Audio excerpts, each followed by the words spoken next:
Hi, doctor. Hi, good evening. Let's wait until 5 past 8, and then we start our this week's lecture. I just wanted to ask, um, is there going to be sample paper for the exam? There's one simple paper, but just a few questions in the live session page of this week. Oh, you can take a look. I think there are 2 or 3 questions there. And at the end of this session, I will talk list all the topics, all important topics in this lecture, and I think that would be helpful for your preparation for the final exam. So you mean the under Module 6 live sessions, the Lab 6C practice, Let me see what is the name. or sample exam.pdf? Okay, found it. Yeah, there should be a PDF. It's on the live sessions page. Yep.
Hey, I think it's time to start. So this is the last week of this lecture session, and in this session, we're going to talk about the last topic that is using the modern deep learning model to deal with sequential data or time series data. So in this session, we will learn about the RNN and LSTM, these two models, and then after this contents delivery, we will talk about the final exam, like what kind of topics will be covered in the final exam. Okay, so to deal with sequential data or time series data, so uh, we may refer to like dealing with some text informations or some sequential time series data like stock price. So when dealing with those data like stock price, it will be like for the pre-processing step, it will be similar to what we have done with the previous models. So those data already come in numerics. And so, but when we're dealing with text information, it is quite different. because when we're dealing with this text or string, they are just some plain characters, and it is not numerics. And all the models and deep learning structures that we learned in previous weeks are dealing with numeric data, no matter if the data comes in like scalar value or vectorized value or comes in as a matrix. So they're all numeric values, but those text information come naturally as string. So how can we convert these strings into some numeric representation? That would be the goal of this pre-processing for text data. So the first step to deal with the text data would be to do the tokenization. So when we receive a piece of text, normally it comes in like paragraph or sentences. So they are composed of many words and characters. So tokenization means we would like to cut this large pile of information into small pieces so that we can convert these small pieces into some numerical representations. And naturally, we would be preferred to split this information into words, or we may even just split them into like character by character, like using split them into like single character to represent one piece of information. So let's see how let's say in this slice, we would prefer to just split the pile of information into words by word. So given a string sentence or paragraph, we just break them into a list of words. And this process would be just called tokenizations. So it converts the large pile of text into list of words.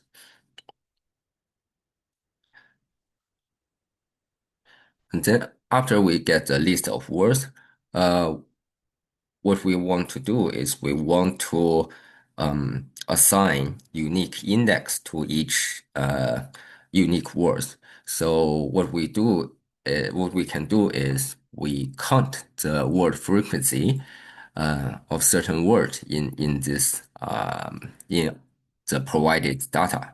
So we loop through all the tokenized words in the data, and when the word we just scanned is already in the dictionary, we add a word and one pair to the dictionary.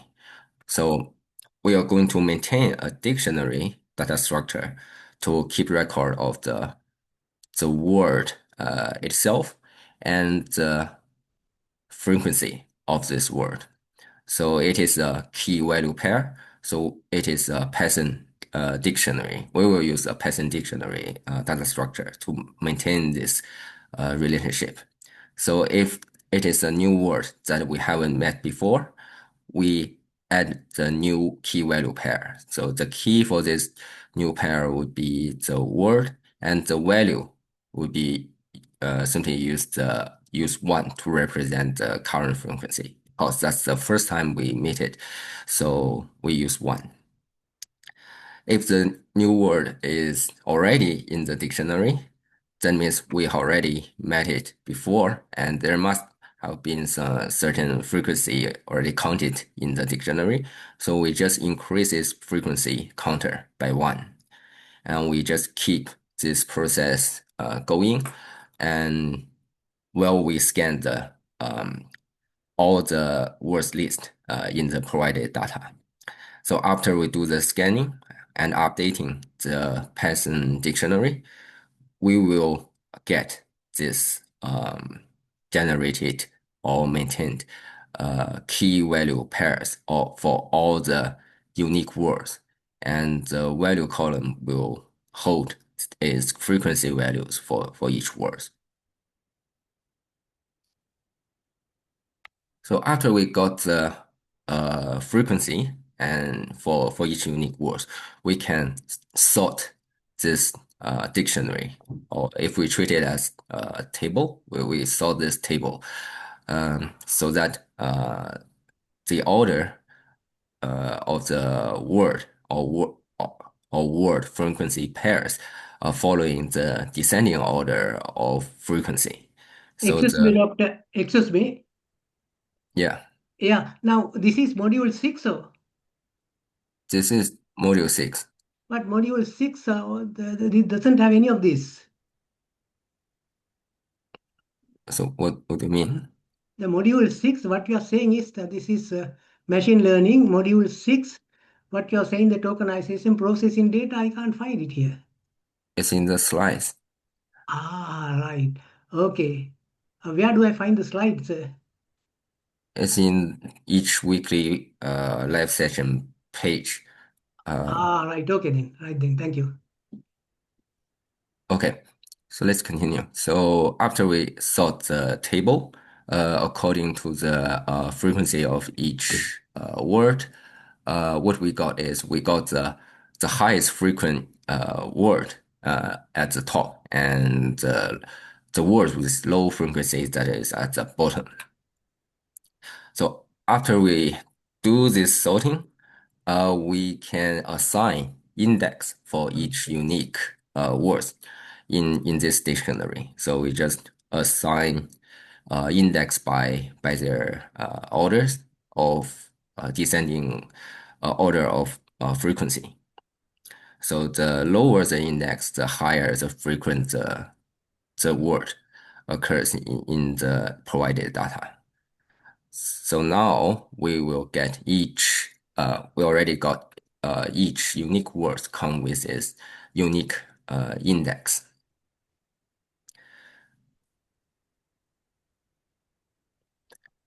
And the number of unique words is called vocabulary. And we will use, you will see this term or terminology when we do the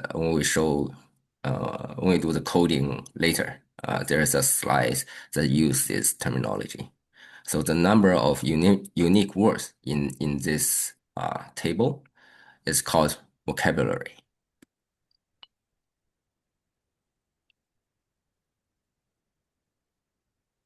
Okay. And now, because since we already got each word holding index value, so given a list of word, and we can convert it to a list of index corresponding to the given list of words. And with this given index for each word, we can also convert each index into a one-hot encoding vector. And this one-hot encoding vector can serve for the purpose of classification task. So let's say if we are working with some text generation task, so the model may just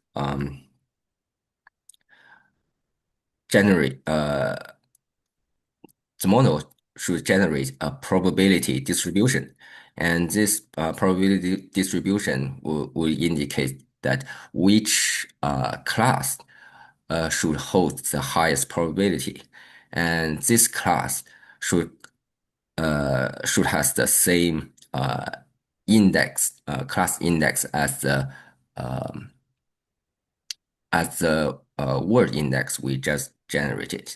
So let's say the model specifies that the class 4 would hold the highest probability in comparison with all the other classes. Then the class 4 was corresponding to word B, and the word B would be the text that is generated by the model.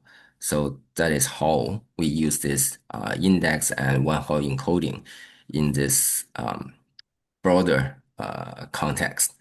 We will see how it is used in the lab practice for more details.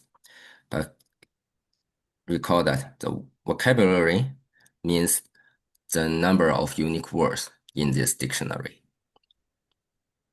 Okay, this would be all about the pre-processing for text data. So we can, in this way, we can assign one unique index for each unique words in the provided data.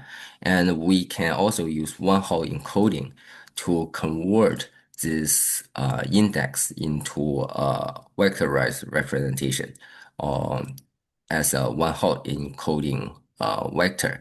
So in this way, we are able to represent each string words using either a single scalar value, like the index, or we can represent this word using the one-hot encoding vector to represent this word. And we can also represent the word using some embedding vector, and we will see that in later slides. So this is how we process the text data. So the purpose is we want to convert this string representation into a numeric representation so that our model can know how to deal with this data. Is this how a RAG would encode metadata in its vector store? Sorry?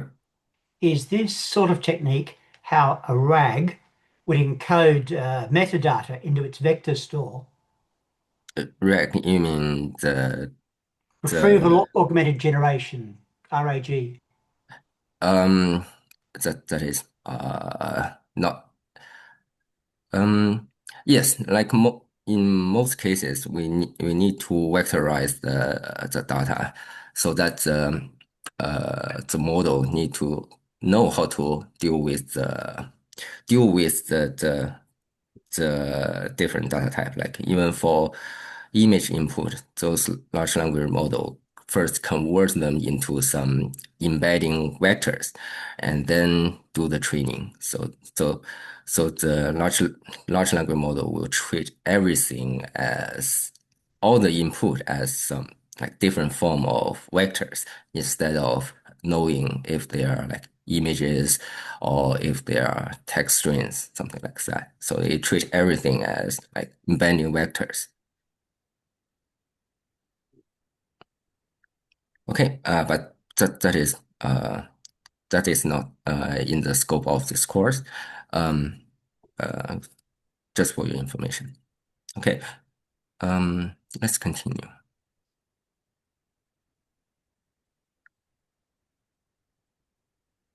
So now we have pre-processed the data and it's time to get familiar with the model we are going to work with. So we are going to use this recurrent neural networks, RNN. And this is just one type of neural network structure, and it is quite different from the plain neural networks composed of pure neurons and edges. It doesn't. It is also not like the convolutional neural networks we talked about in last week. That is using the convolutional layer. So recurrent neural networks is kind of using some repeated repeated computation blocks to deal with the variable length input. So it is especially useful for text analysis and translation because in this kind of text task, let's say for language translation, we may provide a variable length of sentences to the model to do the translation. And this length is not known beforehand. So the model need to be flexible enough to deal with this variable length in the input. So we cannot, that's why we cannot use the standard neural networks, because for standard neural network, we need to know the size of the input beforehand, right? Because we need to build the model, especially for the input layer. So we need to decide how many neurons in the input layers. And the number of neurons in input layers should be exactly same as the size of the input. But the size of the input in this task is unknown beforehand, so it is not appropriate to use the standard neural networks. So we need to use this recurrent neural networks. And recurrent neural networks address a concern with traditional neural networks that becomes apparent when dealing with, amongst other applications, text analysis, the issue of variable with input.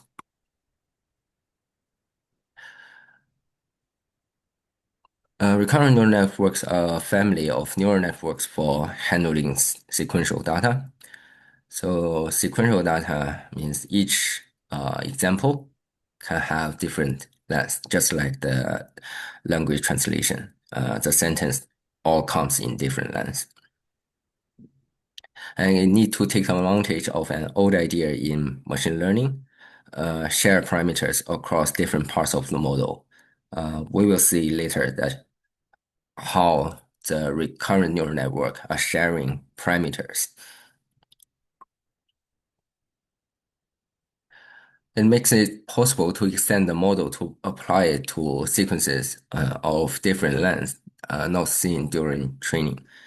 Without parameter sharing, it would not be possible to share statistical strengths and generalize to lengths of sequence not seen during training.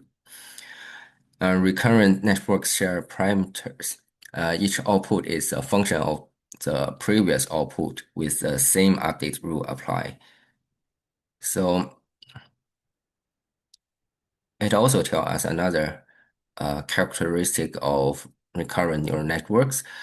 So for standard neural networks, like the networks of neuron and edges, so we treat each feature value as an independent feature, and we just use edges to connect them to the next layer, and the next layer will know how to combine these independent features to generate a more useful combined feature for the task.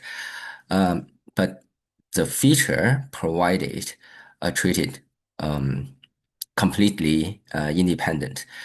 It is the model are not assuming any relationship between each among the features, but recurrent networks treat the input differently. So because the data comes in order, comes in sequence, the early data may suggest have some useful information for the later data. The order itself has some information, and then the recurrent neural networks generate each later output based on the previous output that is based on the early data. We will see that later. So it can better take advantage of the, let's say, the order or sequence information conveyed in the provided data. And the same update rule apply to all the data, and we will see that also in later slides. Here are some common applications for the recurrent neural networks to process sequential data. So let's say for weather prediction, so the input may just the information of past few days, maybe the past 3 days or past 5 days or the past months, the data. And the output is just maybe the weather of tomorrow. So in this case, that will be a many to one problem. So that is, we will provide many input, and the output is just one output. So we may provide information from many days, and we are expecting the model will generate output for single days. So this will fit with the scenario of weather prediction. And we can also do like one-to-many task. Like for example, image caption. So the input is just a single image, and the output is a sequence of words. And this sequence of words will be the image caption. So we provide one image as the input, and we are expecting the model can generate a sequence of words representing the caption of this image as the output. So input is one and output is many. Many means many words, sequence of words. And this will be a one-to-many problem. And we can also it also support to do the task for many-to-many problem. So like machine translation, the input will be a sequence of words, and the output is another sequence of words. So it is a many-to-many problem. So all these applications can be tackled or handled using the recurrent neural networks.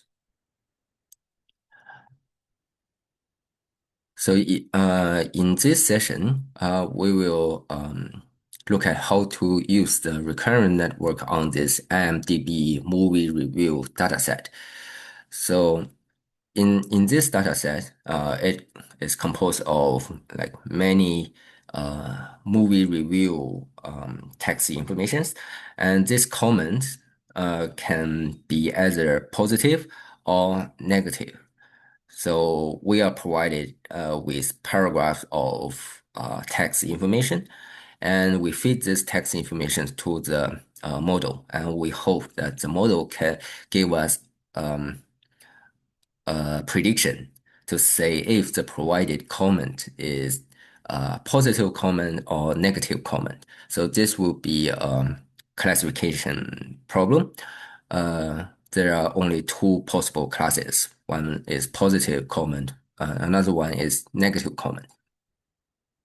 And it also must be like supervised learning, because we know during the training, we know that if the provided comment is positive or not. It comes with the true label. And since the provided information is text data, so it is better be dealt with using the recurrent neural network. So it is sequential data. So it is better be dealt with using the RNNs. So in this data set, there are in total 50K movie reviews, and each review is labeled with either positive or negative. That is our true label, and it is a binary classification problem. So we split it into training and testing, 25K for training and 25K for testing. It can be downloaded in this address. So they are just provided as plain text informations. So we can see that they are all stored in the .txt file, and each file will contain just the paragraphs of the comment for one sample. So this whole paragraph are going to be classified as either positive or negative. So this is just a positive example. Okay, now let's look at the RNN structure. So let's just look at the left-hand side. Let's just look at the left-hand side. We'll talk about the right-hand side later. So the RNN model accepts two inputs. So one input is the word embedding. So the raw input data will be just the tokenized word, right? So it is just a single word. But the model cannot deal with the string directly. So we need to do the conversion, convert this word into a numeric vector. So we can use the word embedding, or you can treat it as like one-hot encoding process to convert it to the vector of numeric values. So this xt would be the converted numeric vector that is representing the single word. So this is one input. Another input is hidden state. So the hidden state will be the output of the model's previous output. So it accepts the word vector or the numeric vector input and the hidden state vector and process it to generate the current timestamps output. That is another hidden state vector. And this hidden state vector will be the output for current step. And it will also be passed to the next timestamp, becomes one of the input of the next timestamp. And in next timestamp, it will receive a new word numeric representation, and also the hidden state of previous timestamp. It uses two input to calculate the hidden state of the next timestamp to generate the new hidden state vector. And that will be the input and output required for the RNN. It is a bit like confusing or abstract to understand this structure in this compact demonstration, but we can unroll this diagram into the visualization on the right-hand side. So we can see that this blue dot that is representing the converted numeric vector representing the string word. So at the initial timestamp, let's say we are dealing with a sentence, the cat sat on the mat. First, we need to do the tokenization, right? So we split the entire sentence into words. So now it becomes a list of words. And then we need to do the conversion to convert this string representation into numeric vectors. And these numeric vectors will be provided or fed to our RNN model one by one according to their sequence. So the x0, that will be the numeric vector for word Z. So x0 would be provided to the RNN first. So this green square will be just our RNN model. It accepts the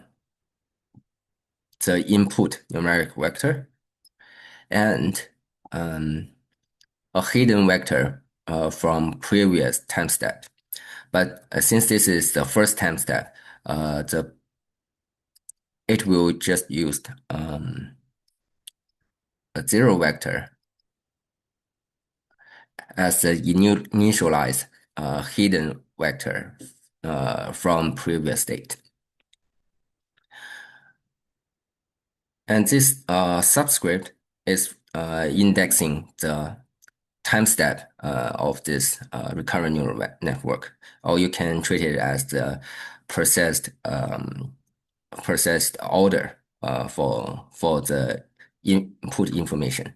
So the x0 will be the input for timestamp 0, and x1 will be the input for timestamp 1, and x2 will be for the input of timestamp 2.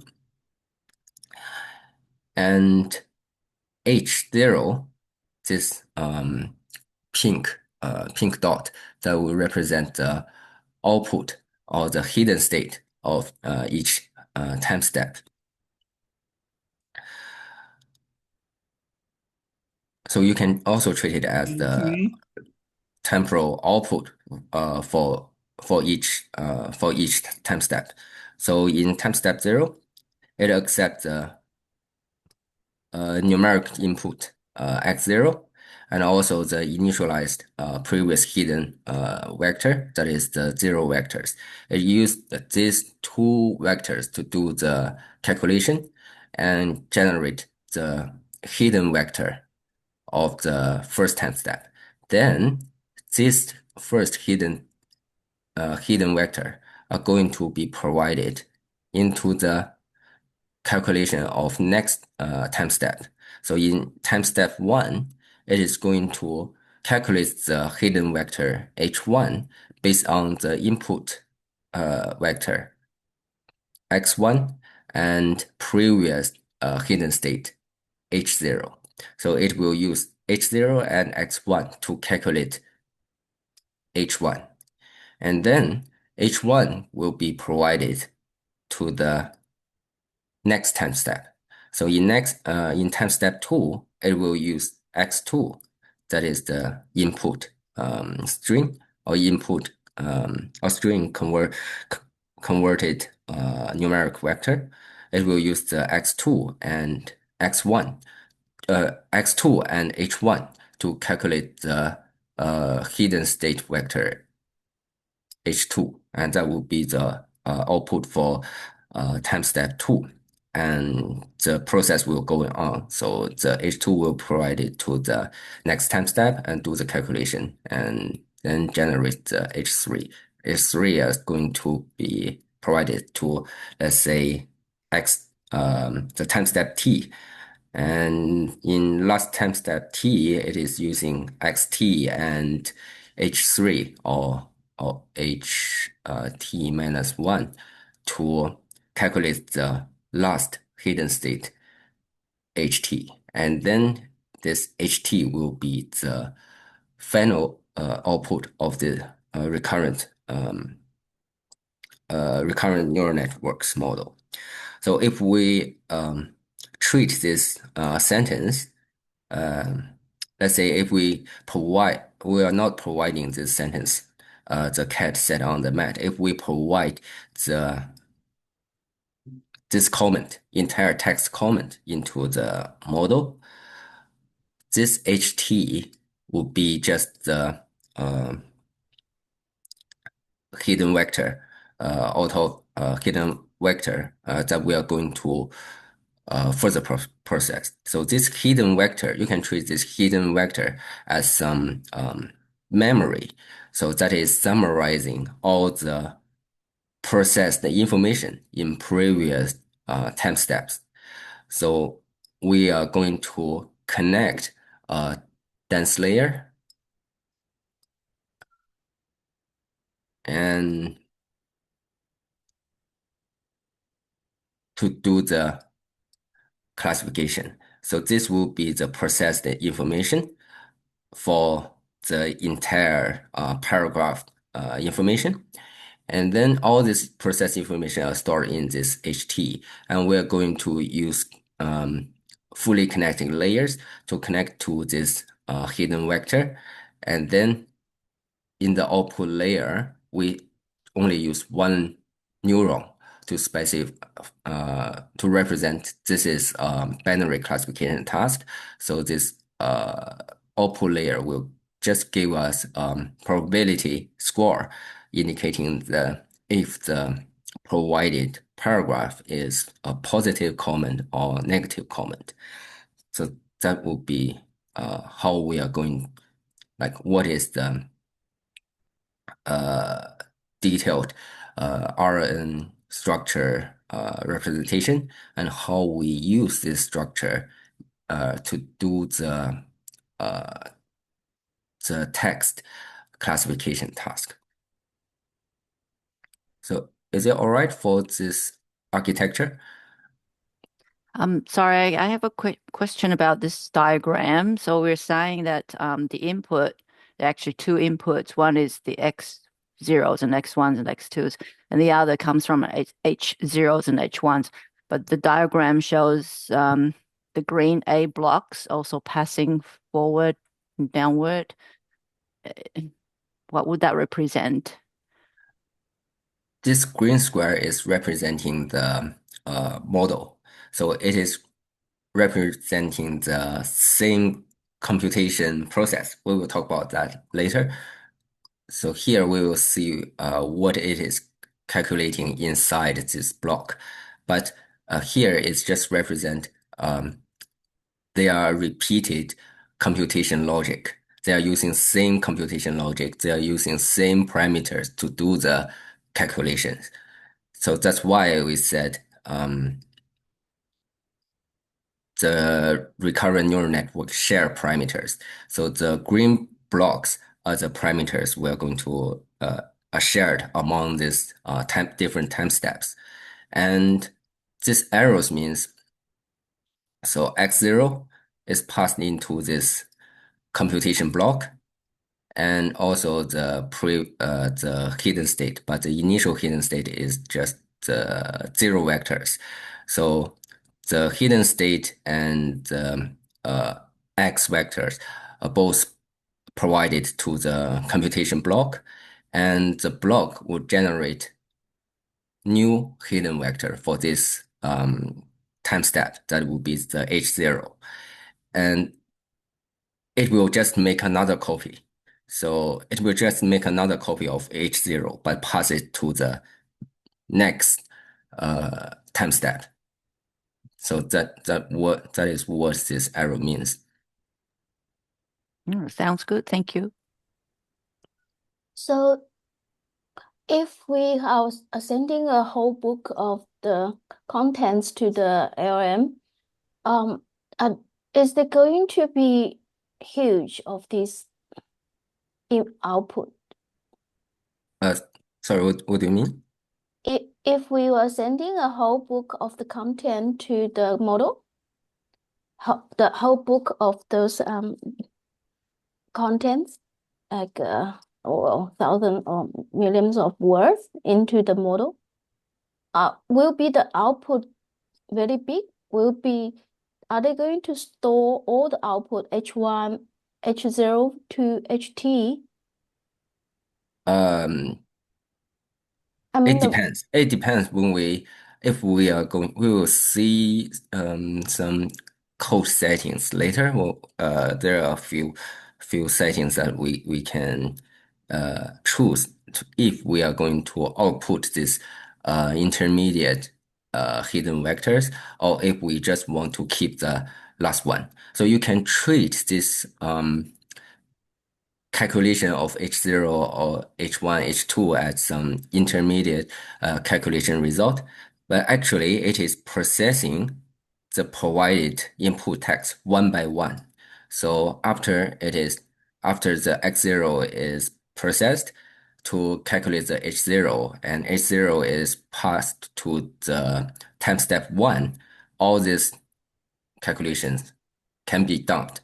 And so we have H0 provided to time step 1, and it's time to calculate the X1. So there's no relation, there's no need to keep the X0 and X0 information and the previous calculated result. So it only needs the H0 and X1 to calculate the H1. So after H1 is calculated, H1 is passed to the next time step, and all the previous information can be dumped, and so on. So actually, it is processing the input token one by one. So it without like explicitly specifying, we need to keep all this intermediate hidden state.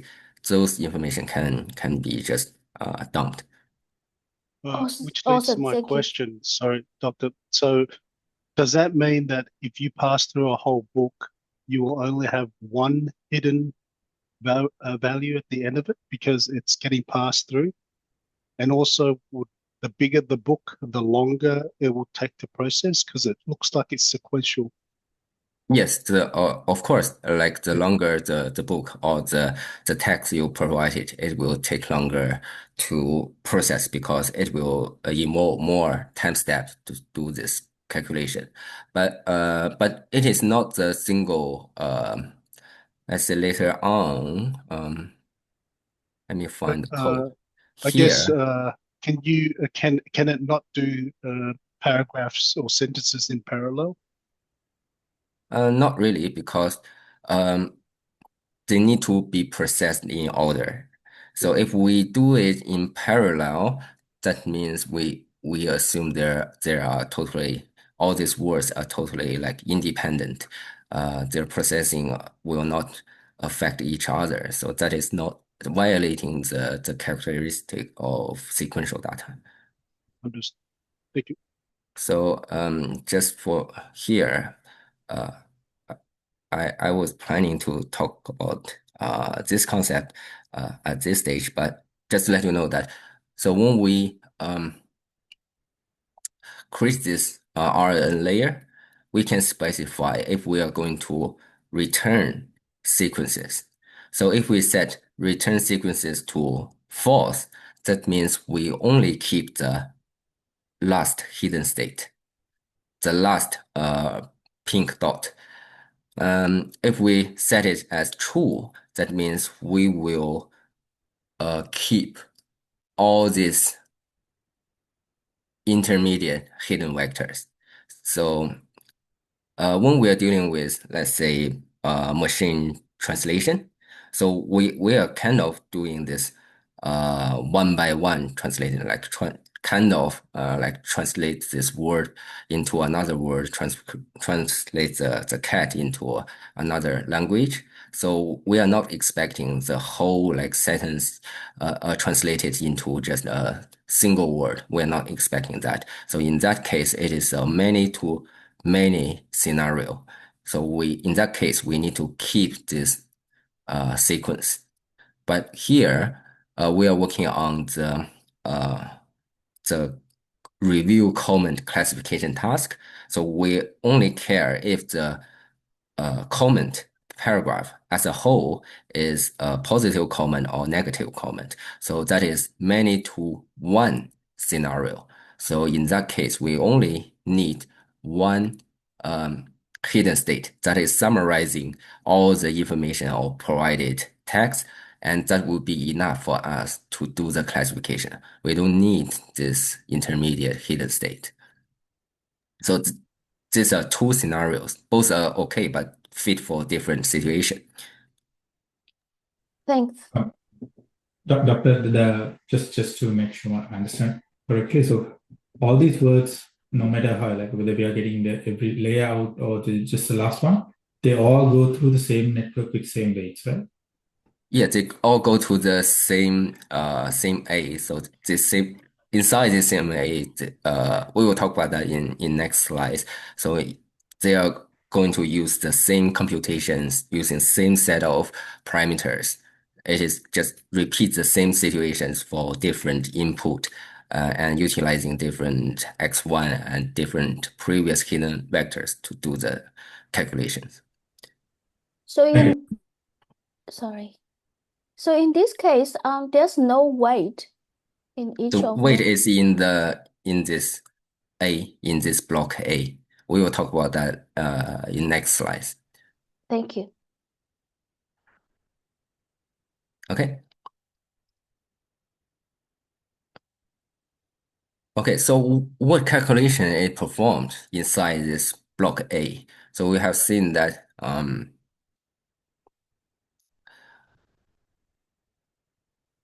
for the green block, the block A, it will accept the X vector.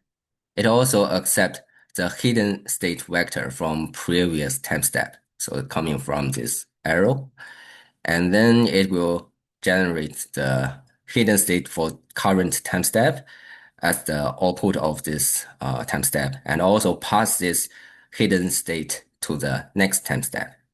But how it used this previous hidden state and X vector to calculate the current hidden state? It is using this our familiar multiplication between a weight matrix and a vector. So this matrix A will be the weight matrix. So all the trainable parameters are stored in this weight matrix A. And this column vector are just a stack of the input vector X, input X vector, and the previous hidden state vector. You can see that it is a concatenation of these two vectors. So the top part, that will be just the hidden vector, hidden state vector from previous time step calculation. And the bottom part is just the X vector input. So it is just concatenating or stacking these two vectors together to form a long column vector. And then it uses the weight matrix to do the matrix and vector multiplication. And the result is another column vector. And the row number or the entrance number in this resulting column vector will be same as the row number of this weight matrix A. Because you should note that all the size of all of this hidden state vector, no matter it's HT-1, HT, or HT+1, they all come in same size. So the row number of this weight matrix must be the same as the size of the hidden state vector. So the size of this weight matrix will be the shape of H by the shape of H plus the shape of X. So this will be the size of the weight matrix, so that after the multiplication, the resulting column vector should have the matching size with the hidden state vector. And the resulting column vector after this matrix and vector multiplication will be passed into the tangent H function. Recall that what tangent H function do is it comprises the entire value range into the range between -1 and +1. So it is doing the same. So it is just going to comprise the entry value into this -1 and +1 range. And the result will be the hidden vector value. Sorry, doctor. How is the weights in A calculated? It will going to be optimized during the training because it is trainable parameters. So forward and backward propagation? Yes, yes. Okay. And how did we calculate this shape H times shape H plus shape X?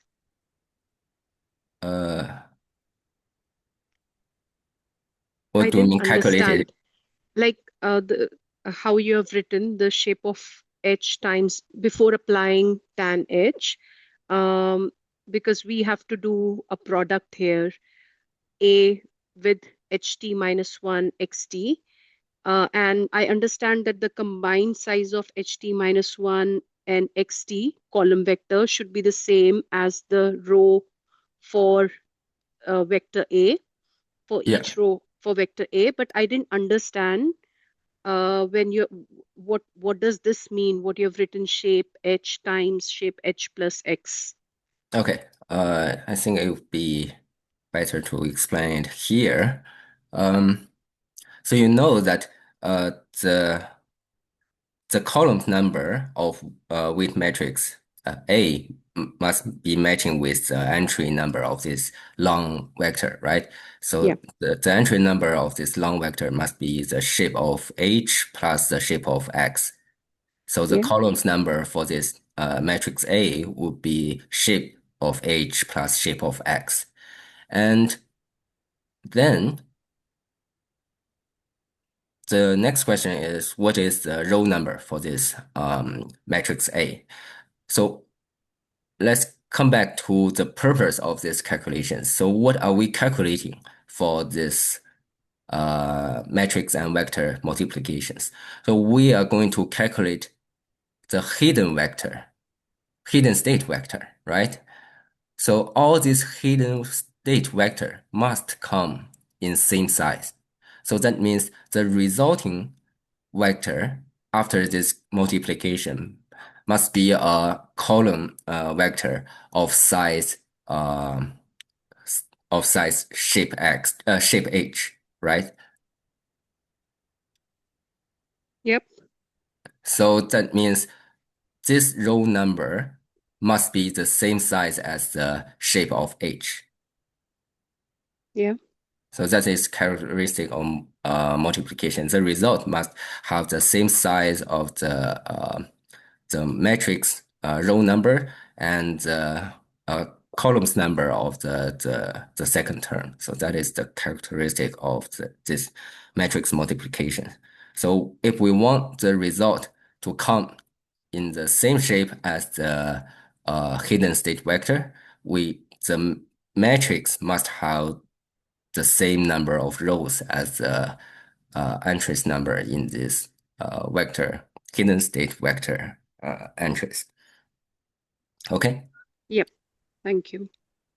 So here, Sorry, one question.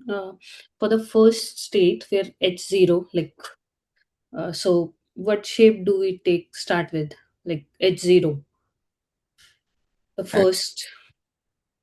this X0 would be just the first word. No, H0, H the first hidden state. H0 would be the output of the first time step. You maybe mean the initial hidden state vector. Yeah. That The would shape. be using the zero vectors.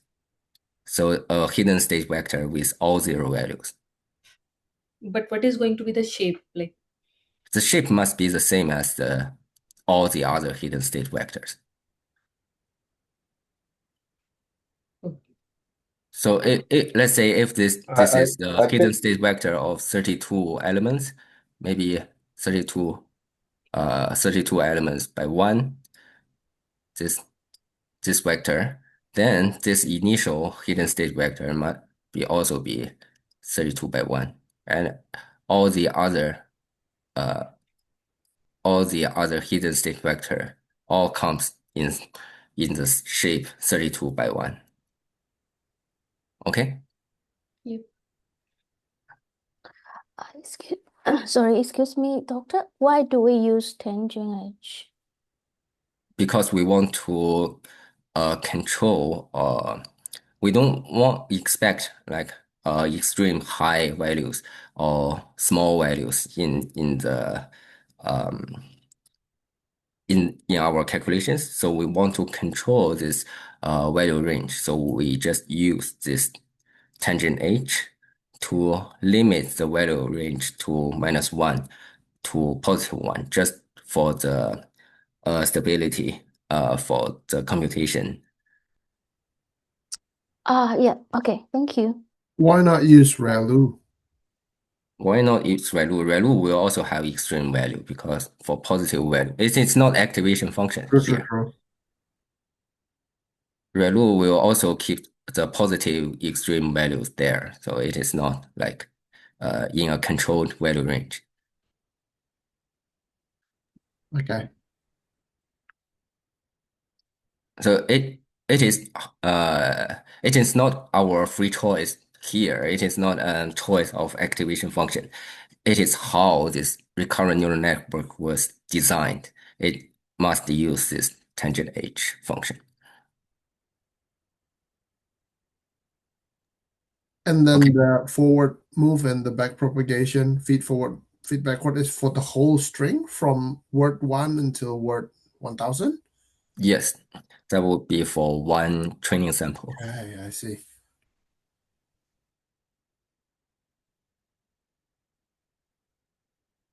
Okay, so we already know how to get the size for this weight matrix.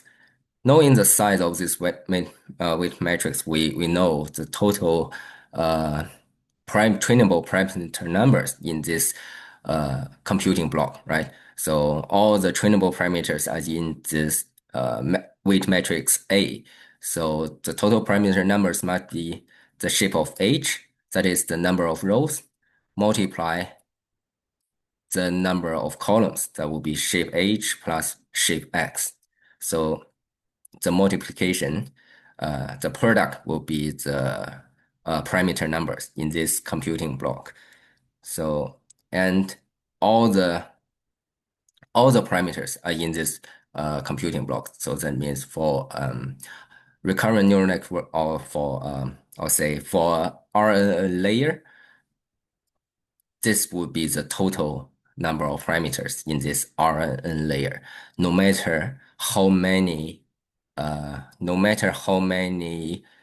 time step it is going to calculate in this layer, or no matter how long the sentence we provide to this layer, the number of parameters will be always the same if the shape of H and shape of single word vector that is determined, the shape of the parameter matrix is determined.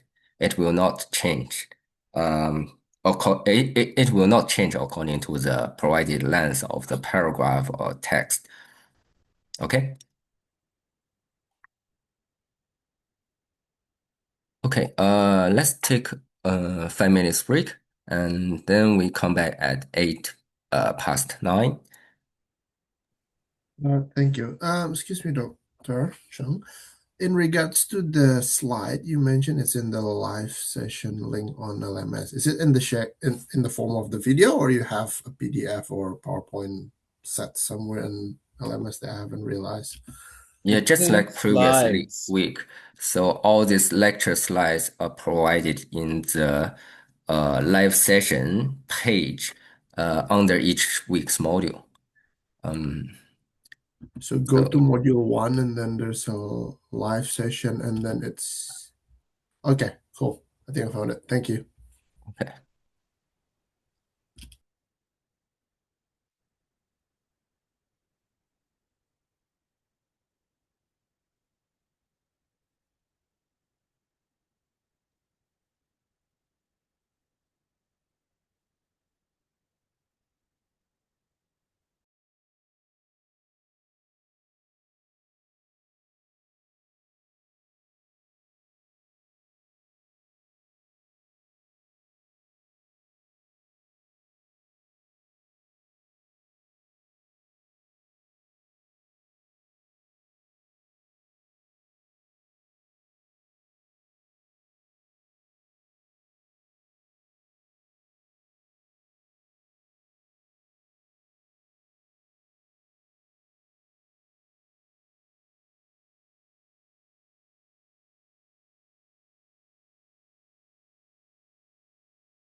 Hi, doctor. Yeah. Yes, and I can see the examination, online examination. There are 2 times. It says that the time limit is three hours, but it says start at 5 p.m. and end at 9 p.m. So that means 4 hours. It is 3 hours exam, and it start from 5. So the actual time will be used in case there are some like technical issues, and maybe useful like after your submission, you can check if your exam has been submitted correctly. Yeah, So but if, here if it it says, is make if it is make like finish at 8 o'clock sharp, then yeah. there will be some issues on the Okay. system. But it says 9 o'clock, no? Close at 9 o'clock on the assessment page. Just remember, it is 3 hour exam, Okay, and so it it's will 9 start o'clock at is 5. correct. So it's this is what I see here. Yeah, start at 5 p.m. and close at 9 p.m. Okay, so that's So what we I don't need to actually write code, right? No code writing in final exam. Okay, yeah. Okay, thank you. Okay, let's continue.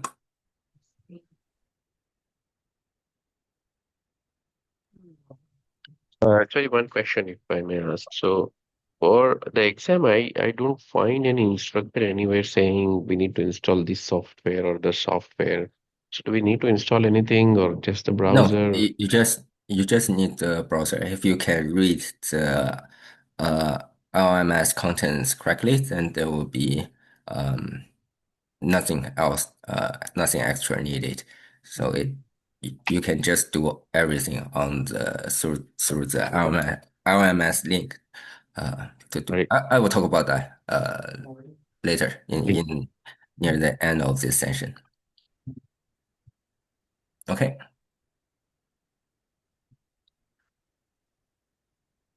So here, so if we are going to use this RNN layer to do the IMDb review classification, so we don't need this intermediate hidden state vectors. We only need the last hidden state vectors, and that is summarizing all the processed information or processed memories stored after processing this previous provided input text information. So all the memories are already stored in this last hidden state vectors. So then we can use the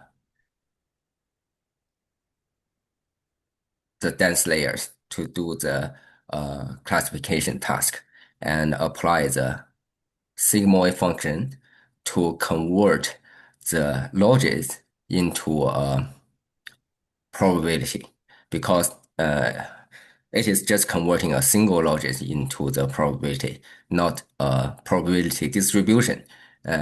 So it is enough to use the sigmoid instead of the softmax function. And here is just some sample size of these vectors. So after the word embedding, so we can use a vector of 32 entries to represent the each word string. So now we are using a numeric vector holding 32 entries. We use this vector to represent it. It will be a numeric representation for this string word. And after the calculation, all this hidden state vector should come with the shape, come with the same shape. It is a coincidence that these two shapes are equal. They definitely can come in different size. It depends on our design. In the next slide, we will see how these two size are changed according to our code. So here is the implementation for this single RNN layer to do the classification task. So we first specify the vocabulary number. That would be the total number of unique words in the provided data or in the task we're going to dealing with. And this embedding dimension. So that will specify the shape of the numeric vector that we are going to use to represent the string word. So this 32 will specify the shape of X. And accordingly, it is specifying this shape X equals to 32.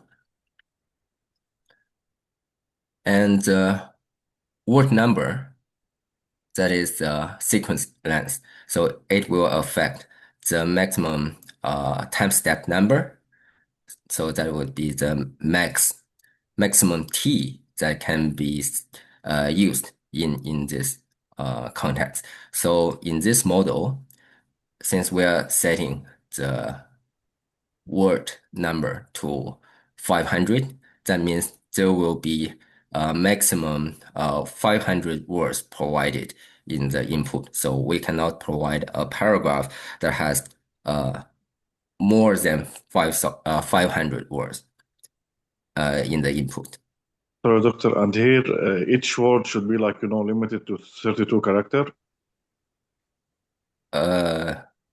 Which part? 32 character, you mean? When we say like, shape equals 32, does it mean the length of each word? You mean this 32? What does 32 mean?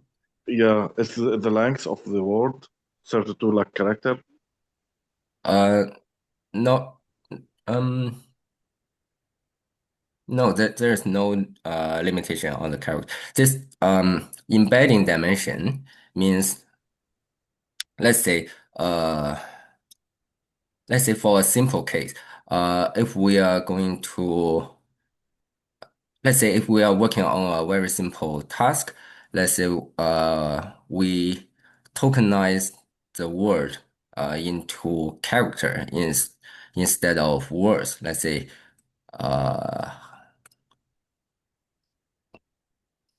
hello. So there are in total 4 unique characters. So for the numerical representation, we can use the one-hot encoding. So H will be represented by, say, 1000,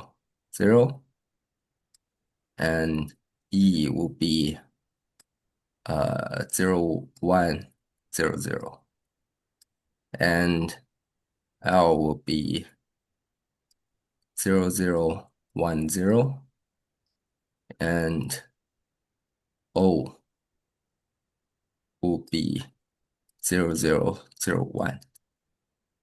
And that will be enough for the embedding representation for these 4 different tokens, 4 unique characters.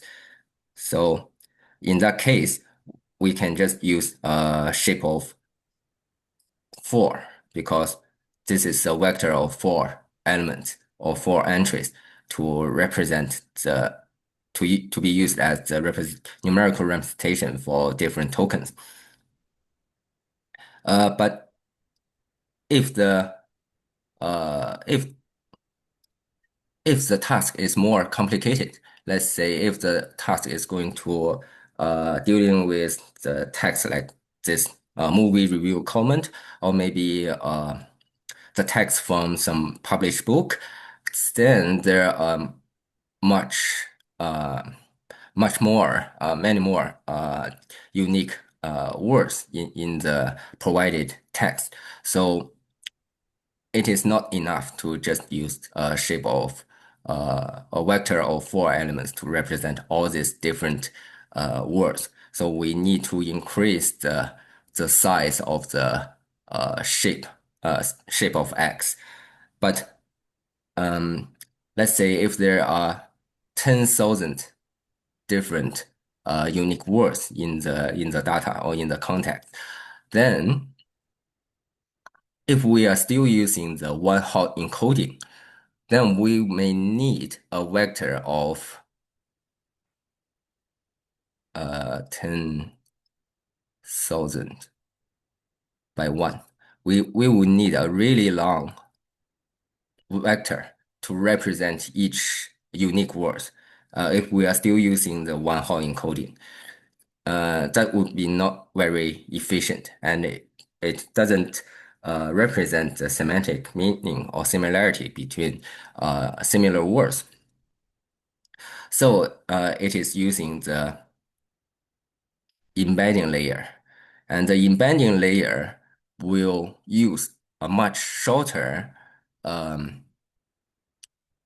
numerical vector to represent each unique word. So instead of using pure like either 0 or 1, like these binary values to represent the values in this numerical vector, it can use some floating numbers in the vectors. Let's say for hello, maybe for this word, it can use 0, 0.5, minus 0.9, something like that.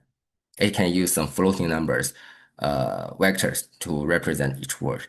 And let's say there are other two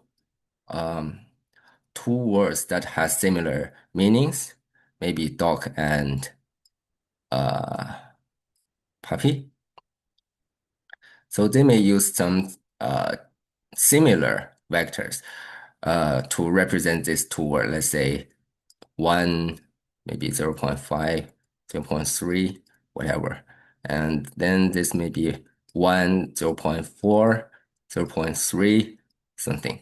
And it will use a very similar vector to represent words that have similar meanings or have similar semantic meanings or semantic relations. So that's the benefit of using embedding layers. These layers will not use the long vector, very long vector to represent each word. It will use the much shorter vector to represent each word and also preserve their semantic relations. So here we simply said how many elements or what's the size of this numeric vector that we want this embedding layer to represent, to use to represent each different unique words. So it only affects the size of shape X. And this word number would 500 will just affect how many words we can provide for each sample.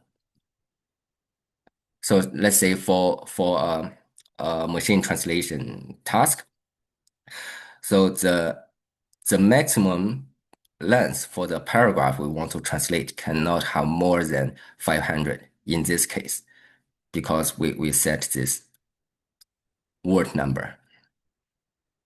That's the sequence length. That's the limitation on the time step. That's the limitation on this subscript T. And the state dimension that would specify what's the size or what's the shape of hidden vector H. So these are just some hyperparameters, or it affects the design of our model. So there's no rule saying that embedding dimension must be same as the hidden state dimensions. There's no such rules. We can use any numbers we want, but just remember that the longer the dimensions, like the flexible or the more powerful the structure can can represent the information or can capture the information, or the more complex the model will be. So more dimensions means more parameters and more capabilities in the model. Of course, it will be more harder to do the training and to converge during the optimization. Dr. Sir, correct me if I'm wrong. Here, when I say dimension, and as you explained, the shape, for example, 32, determine the number of maximum unique character that like any word can handle, correct? Or can hold. Which part are you referring to? I didn't hear that clearly. Let's say embedding dimension 32, and as you explained, 32 is the maximum limit of any word can hold of unique character. Embedding dimension 32 means what's the size of this what's the size of x0, x1. So what's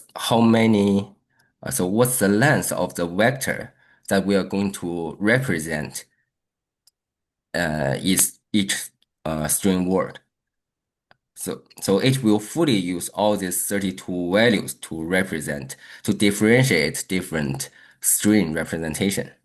Yeah, so if I say like car, it will be like, 3 character. It will be maximum of 3 unique character, correct? Yes. Yeah. Okay. Okay, that will be the setting. Doctor, excuse me, doctor. This vocabulary is 10,000 and word number is 500. Can you explain that? Unique words, there are 10,000 unique words. The vocabulary means how many unique words in the dictionary. That means how many different vector representation that is stored in these embedding layers. So what these embedding layers do is it kind of maintain a lookup table for this 10,000 vocabulary. So it kind of maintain a matrix that has 10,000 rows and 32 columns. 32 columns because it is setting embedding dimension to 32. So that's why it's 32 columns. So so it may hold some values like this. Maybe like this. So each row will be a vector representing specific word in the dictionary. Because we set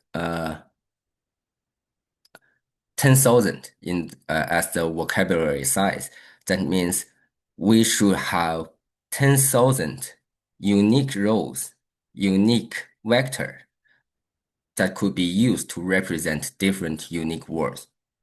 So it serves as a lookup table. So let's say for this hello word, it comes with an index, maybe index 10. So then it goes to this lookup table and to find the 10th rows or the 11th rows or the 9th rows if its index start from 0.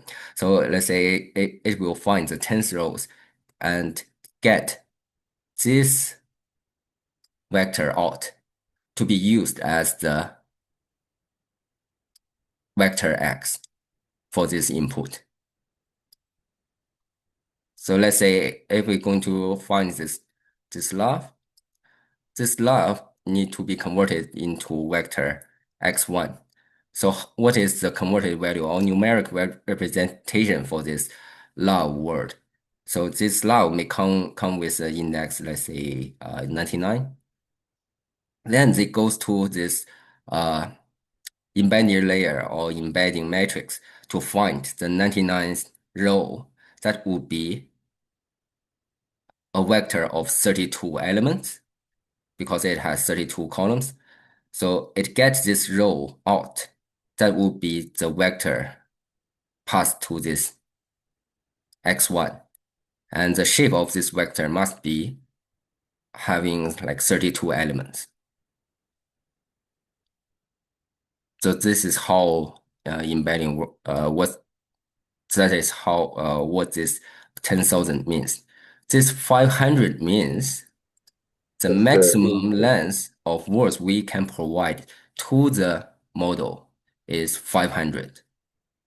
So in this context, it is the review comment classification text. So we need to provide the paragraph to the model, right?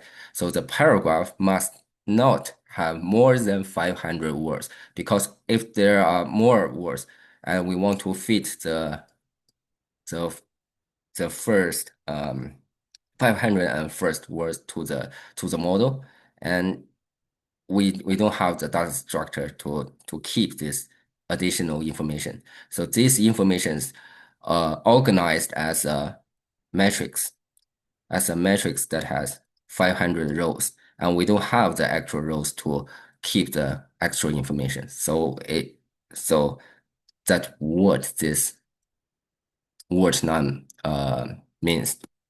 So it limits the maximum number of time step in this RNN structure. Okay. Thank you. And can we do it dynamically by sentence, or does it need to be fixed? Then you need to embed each different sentence using one unique vector representation, and that would be resulting in a very extremely large embedding matrix. Like if there is only a subtle difference in the sentence, you must use a different vector. The maximum word number is dynamic because one sentence probably have one context, as opposed to be like 500 is the maximum. If that makes sense. So this word let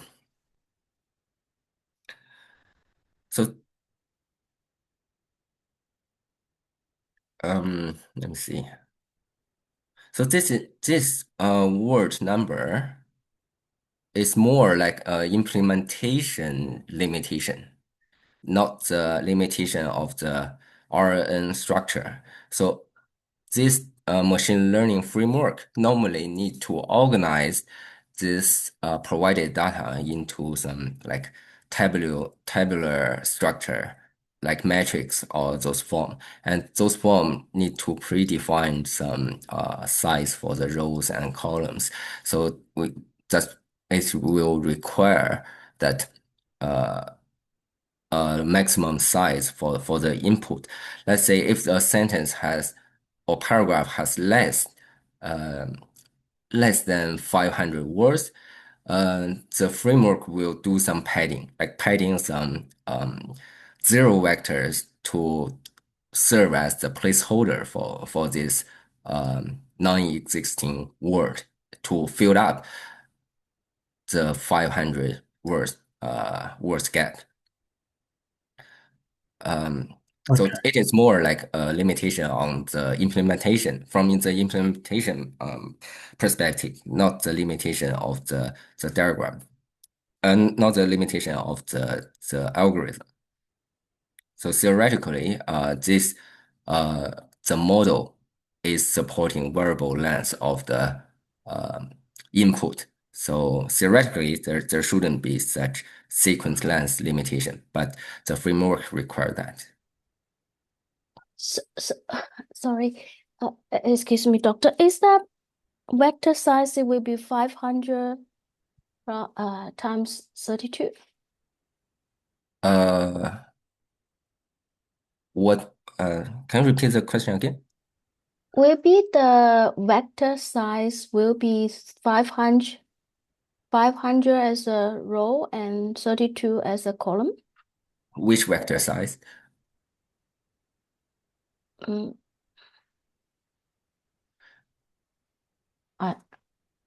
So don't focus on this word limit. This is only for the implementation purpose, not it's not helpful for understanding the concept. So you just ignore this 500 first. All the core concept would be related to the embedding dimension and state dimension, that is hidden state dimension for the hidden state vector, and vocabulary that is only useful in this embedding layer lookup table. So Yep. the most important tool concept will be this embedding dimension that will specify the shape of X. That would be this one. And state dimension that will be affecting the size of the hidden state vector. That's the two most important concepts. Yeah, okay. So does that mean the model will have a shape of 32 rows and 64 columns? Yes, if you are referring to this metric size. So it's going to be 32 rows and 64 columns. Yes. And the first 32 represents the historical, the H, and the first 32 is the new words, the X, and the second 32 is the H. Yes. Okay. The first embedding 32, that will be the shape of X, and the second state dimension 32, that is the shape of hidden state vector. And the total rows will be 32 also. The number total rows. rows, you mean the row, the number, the A row number in this weight matrix? Then Yeah. yes. Okay. So, is it the shape of H will be the first, and then shape of X on the second? No. No? You see this embedding layer, this embedding that let me clear this. So this embedding dimension is used in embedding layer. Embedding layer is used to convert the string word into the numeric representation for the input. So that means this embedding dimension will specify the size of X. Do you got it? Yeah, got it. Yeah, this is the embedding layer. It sits just between the X vector and the string word. Okay. Yeah. Okay. I was just talk about the column. No, sorry.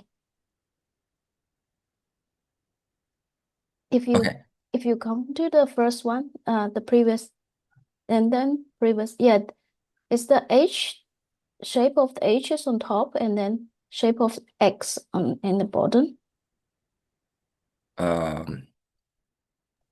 Yes, this shape will be the shape of the hidden state vector, and this is also the hidden state vector, and the second, this will be also the hidden state vector, and this the second term that will be shape of X corresponding to this bottom part of the long vector.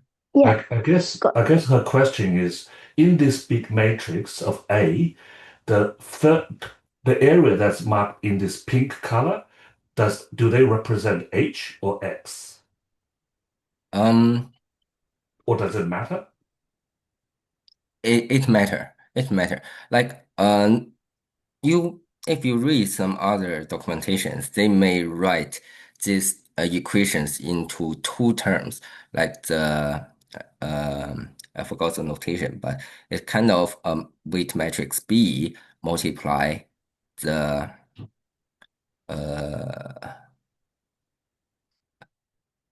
hidden state vector. This plus the weight matrix C multiply the not H. X. Yes, that should be X. Okay, so that means Yeah. H is, so we actually read the history first. Well, we combine the history with the new word. So this A is it has the H at the front and then the X after H. Actually, it doesn't matter about the sequence between like H and T. You can just have like XT and HT minus 1. It doesn't matter. Okay. Like another representation would be like do the two matrix multiplications between the weight matrix and hidden state vector, and plus the another weight matrix multiplies the input vector. And then this representation is just combine these two together and to just rewrite it this multiplications and sum into one union multiplications. You can just treat it this one as B and this part as C. So it is equivalent. It's just some like mathematic conversion here, but the underlying meaning is the same. Got it. Thanks. Okay. Thank you Thank both. you.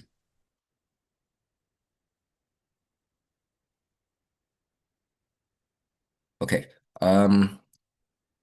So we already set the parameters, and then when we create the model, we just create the sequential model, and the first layer will be the embedding layer. So recall that the embedding layer is just maintaining lookup table. So it need to know how many total unique words number we want to maintain. So that will be specified by this vocabulary number, and the embedding dimension that is specified here that will affect the column numbers in this lookup table matrix.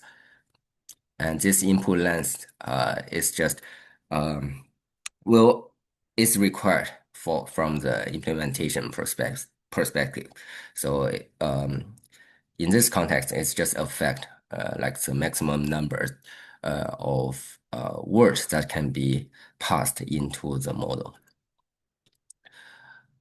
And the next layer, so after converting the string representation into the numeric vector, it's time to feed the numeric vector, the input X vector, into the RNN layer. So we create the RNN layer. We only need to specify what's the size of hidden state vector. So the size is specified as 32 here. It is just a coincidence. Both X and H vector has same shape. We definitely can use different shape like 64 or 16. It doesn't matter. What matters is just change the complexity of the model, but which number we don't know which number is optimal beforehand. And the return sequences will affect if we only require the last hidden state HT, like this.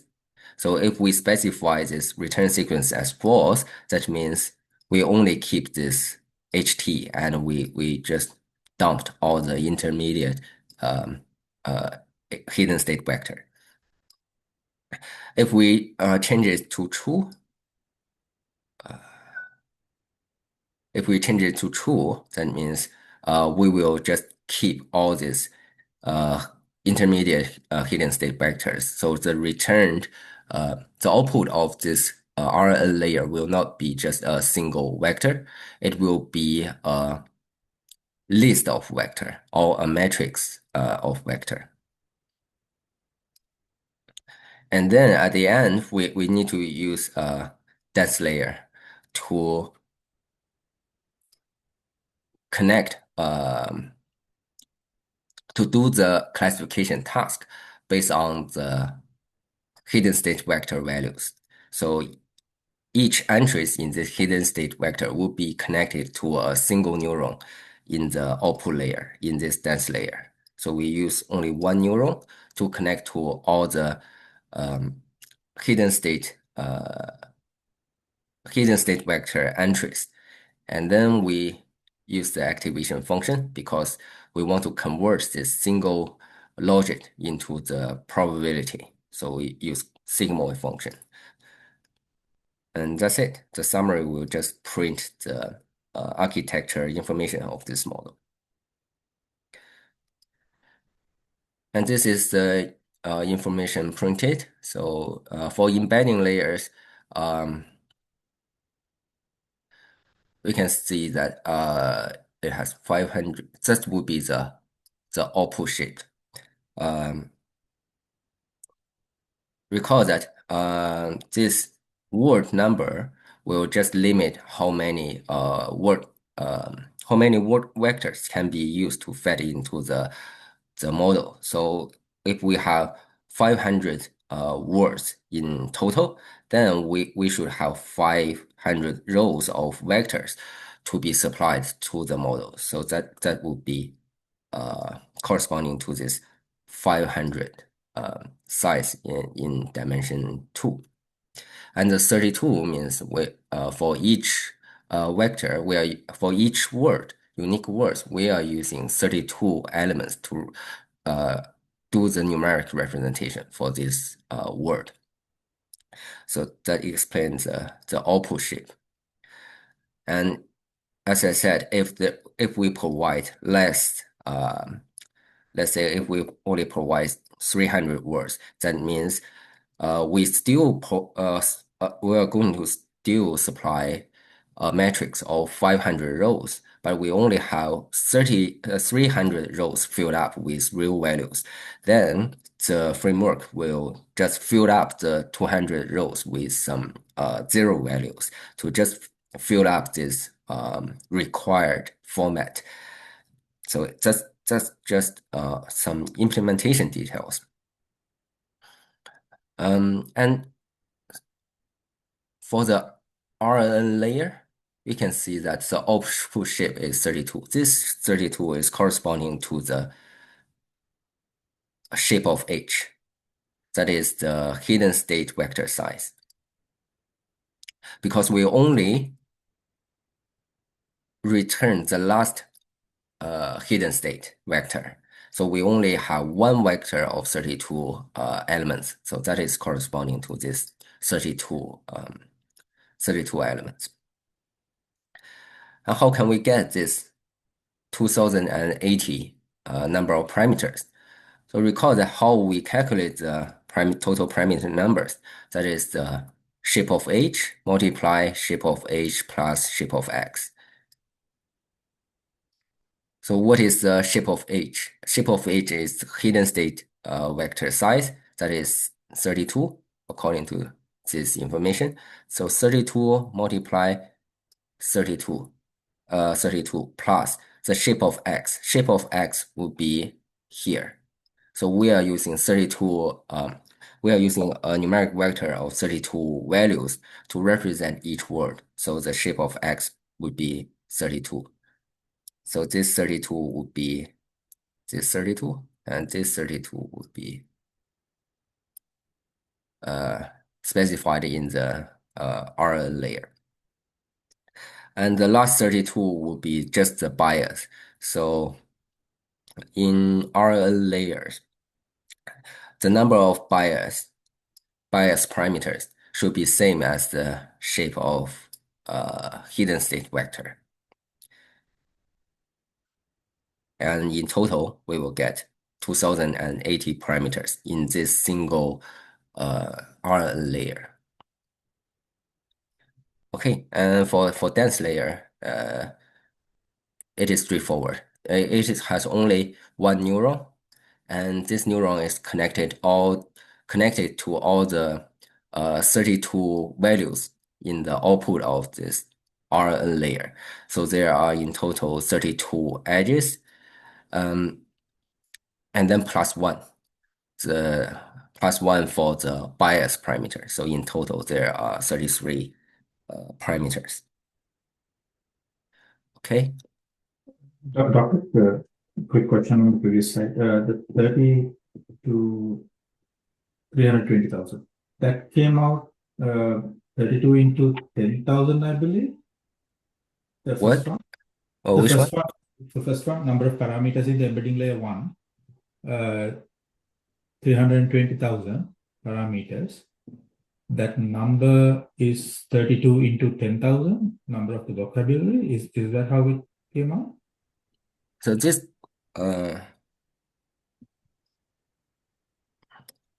so you mean this let me see. You mean this 320,000? So Yeah. recall that it is maintaining a lookup table, and the Right. lookup table come with size 10,000 10,000. Yeah. 32. So the size of this lookup table will be 32, 1, 2, 3, 4. 32, Yep. 1, 2, 3. That would be 6, right? That would be the size of this lookup table.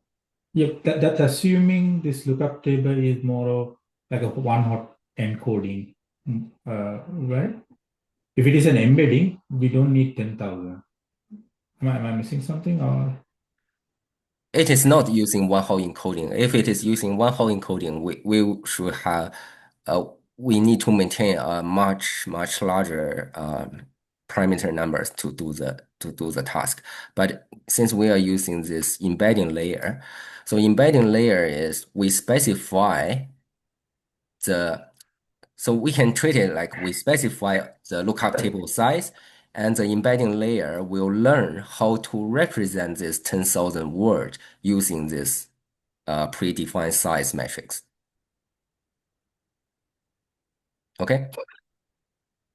I think I missed that. But if we do one-hot encoding, if we have 10,000 words, 10,000 like vector of 10,000 is the size we are looking, right? Sorry, I didn't get the question. So for 10,000 words, one-hot encoding vector is size of 10,000. So let me see. So if we using one-hot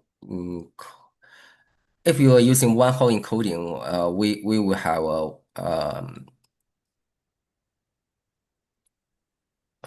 we would need to maintain a matrix of this size, like 10,000 by 10.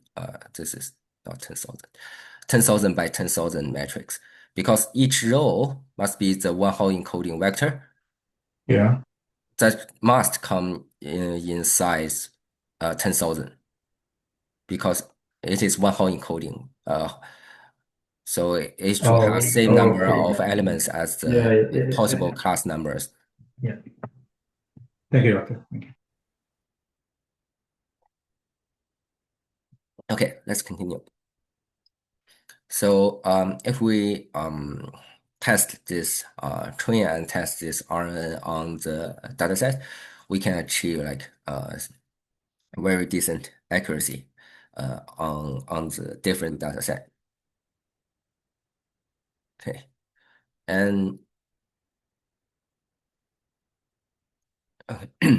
so simple RNN is good at like short-term dependency. Like if the sentence is very short, let's say if we are going to predict what is the next word after some word sequence. Let's say if we give clause in the what is the next word, and RNN is good at like predicting sky as the next word. But this RNN does have memory. This memory passed in this hidden state vectors through all these time steps. But its memory is not equally effective over all distance. For nearby information, like this example, the hidden state can carry enough information context to make a good prediction. So we may infer that the prediction of sky may require the information of clause and R such prediction. So the model the model can predict sky because it observes that there are existence of clouds and R, these two words, in the very close context distance, so that it can make such prediction. But what if the provided paragraph is very long, and the useful information exists at very beginning stage, and what we want to predict is at the very late stage. So according to the forward pass and backward propagation, so mathematically, the gradient connecting an early input such as this x0 and x1 would have a very small influence to the later prediction result. Let's say there are 100 time step difference between the x0 and the xt plus 1. So according to the back propagation, so if we are going to get the influence of x0 to the hidden state vector h, so we will get h plus 1, t plus 1, t plus 1 with respect to maybe x0. That will, according to the chain rule, we may need to calculate the t plus 1, not plus, multiply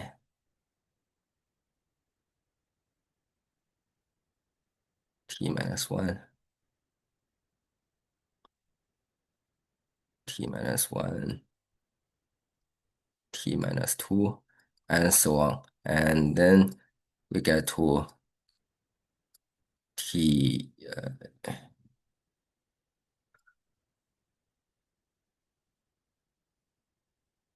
h0 and x0. So if we observe this chain rule expanded form, we can see that it is requiring to calculate the partial derivative of t plus 1 with respect to ht plus 1 with respect to ht, that is the output of the unit with respect to its input, that is the previous hidden state.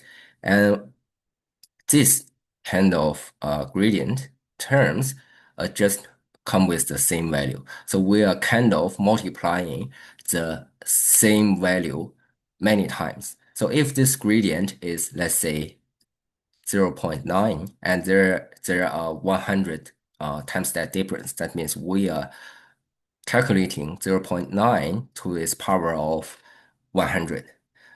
This will generate very small values and like almost near 0. So basically, this will close to 0 multiply the gradient of h and with respect to x0. So that means the change of x0 vector will make almost no contribution to the prediction of this ht plus 1 hidden state vector. So that means the information in the early stage has been totally forgotten, almost totally forgotten in the later stage prediction. So when the distance between the useful information and the prediction is very long, especially for this RNN architecture, the RNN is very bad at keeping this long-term memory to maintain its useful information for later state prediction. So it is not good at dealing with this prediction for very long sentences or long text information. So that would be one major problem for the RNN structure.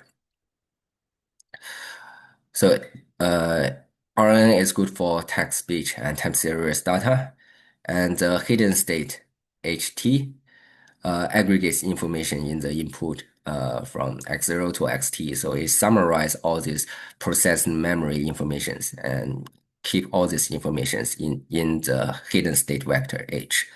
But it can forget early inputs easily. So if the T is very large, that means if the difference, the time step difference is very large, then HT is almost irrelevant to input X0. So that is the major problem. And for summary, so the RNN layer has a parameter matrix. So all the trainable parameters are stored in this parameter matrix. And if when we calculate the parameter numbers, we only need to calculate the size of this matrix. And perhaps we can add an intercept bias parameter. And the shape of the parameter matrix are given in this equation. So there's only one such parameter matrix, no matter how long the sequence is. So recall that the problem of the RNN that is bad at dealing with long input, input with long time steps.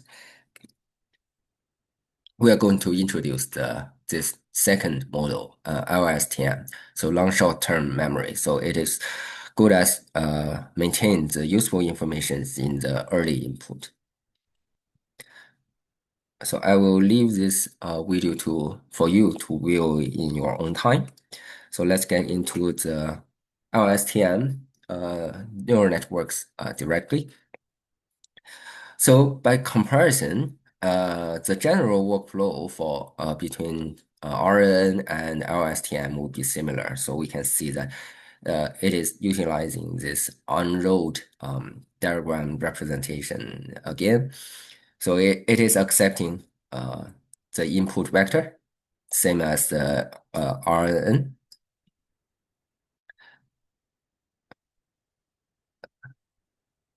And what?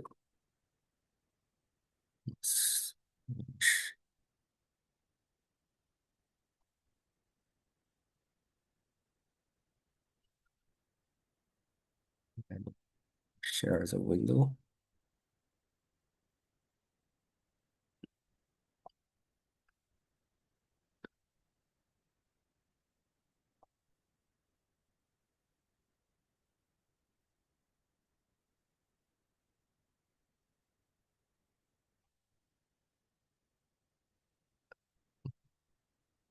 This one.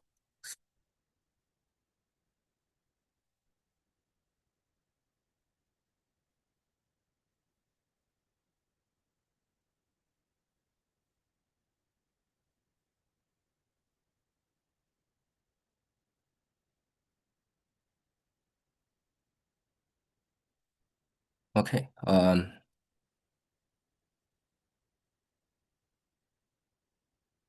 So it is accepting the same input vector from the conversion of the text word, and it also need to utilize previous hidden state vector and also preserve another. But it accepts two vectors from previous time step, and do some internal calculations. We will talk about that in later slides. And then it is generating the hidden state vector and pass the hidden state vector to the next time step. So mostly LSTM is utilizing like similar structure as the recurrent neural network. The major difference is the internal computation. So there are a few concepts we need to get familiar with. The first one is conveyor belt, or you may also see someone call it cell state. So it serves as kind of global hidden state vector. It is served as long-term memory, as the name suggests. LSTM stands for long short-term memory. So this conveyor belt or cell state is serving as the long-term memory. So this conveyor belt brings the past information directly to the future. So it kind of like a straight data flow that going through all this computing blocks in different time steps. And when this conveyor belt get into the cell or unit, so it will need to go through some it will forget some information and add some new information to this conveyor belt. So after it goes through each cell, it need to go through some update to update this long-term memory. So let's see how what kind of information forgotten and what kind of information are going to be added to this conveyor belt. So before that, we need to know about the forget gate. So the forget gate is a vector that has the same shape as C and H. C would be the conveyor belt or cell state that we talk about. That is also a vector. And so this forget gate is denoted as F, and that is a vector. It has value between 0 and 1. So a value of 0 means let nothing through, and a value of 1 means let everything through. So this forget gate vector is serving as a kind of filter. It is filtering out any useless information and only keep the useful information in the original vector. So if we do the element-wise multiplication for two vectors, let's say if we do the element-wise multiplication between the cell state and the forget gate, we kind of filter the information conveyed in this cell state vector.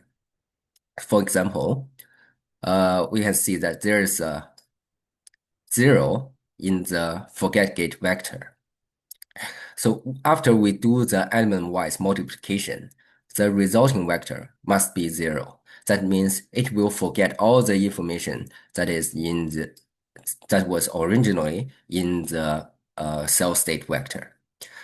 What if the value is 1 in the forget gate vector? That means it will keep all the information in the original vector.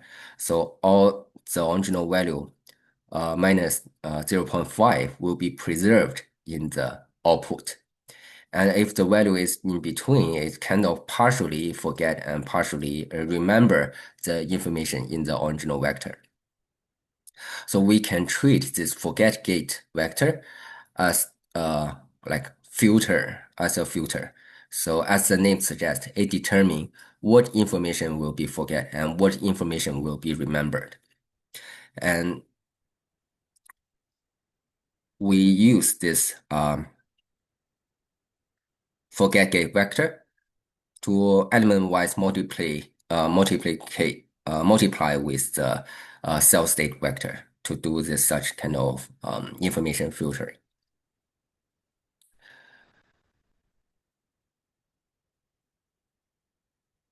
And what is how can we prepare this forget gate vector? So it depends on the input vector X and the previous hidden state vector H.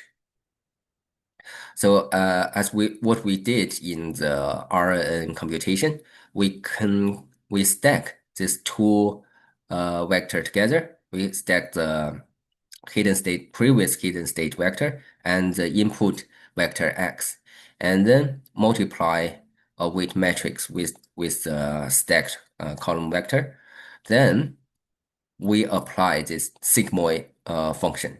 The sigmoid function will convert this vector of numeric values into a vector of probability, right? So after this applying the sigmoid function, we get this forget gate vector that can be used to filter the cell state vector.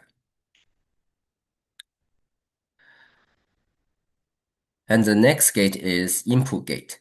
So input gate will decide which value of the conveyor belt we will update.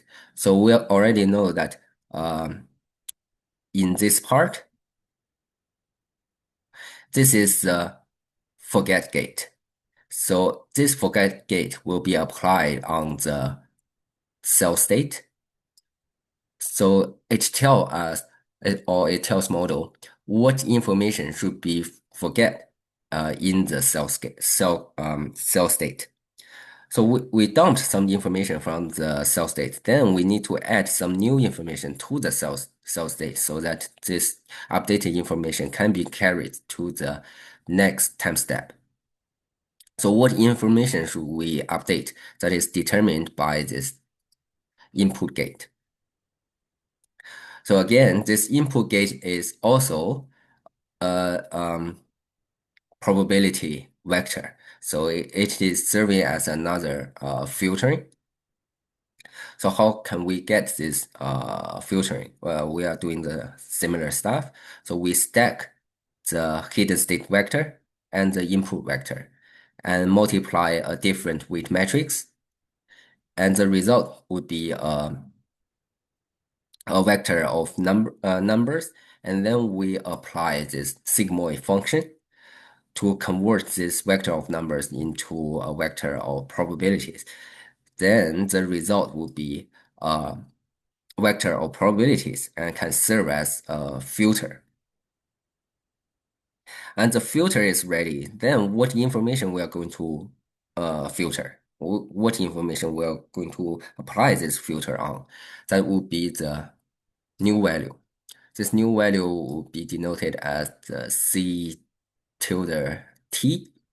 So that would be the information to be added to the cell state or to the conveyor belt. So again, the calculation would be depend on the input vector X and the previous hidden state vector. So we stack them together and then multiply another weight matrix WC. And the result, we apply a tangent H function on the result of this matrix multiplication. We apply this tangent H function to just limit the value range of the resulting vector. And the result will be the vector C tilde T. And that will be the candidate information that will be used to update or used to add it to the cell state vector. So this candidate information need to be filtered first, then added to the cell state. So it will be filtered first with this IT, that is the input gate vector. It will filter the new value vector, and then the filtered vector will be added to the cell state vector. So if we combine these two operations together, we can see that the cell state first goes through this forget gate. This is the forget gate vector. So the cell state vector from previous time step, element-wise multiply with the forget gate vector to do the filtering. So after the filtering, the cell state forgets some information. And then we need to add some new information. The new information will performed in this part. So we first prepare the C tilde T that will be the candidate information to be added to the cell state vector. And then we need to filter the useful information in this candidate vector. So we prepare this IT, that is the filter. So we do the element-wise multiplication between IT and C tilde T. That will be the filtered candidate information to be added to the cell state vector. So this will be some information after the forget gate, and this will be the information after the new value information to filtered. So we forget some informations, we add some new informations, and the result will be our updated cell state vector. So the cell state vector come from the previous state, come from the previous time step, and it goes through the forget gate to forget some information, and goes through the new values. That will be, we will add some new information to the cell state, and the updated cell state vector are going to be passed to the following time steps, serving as the long-term memory.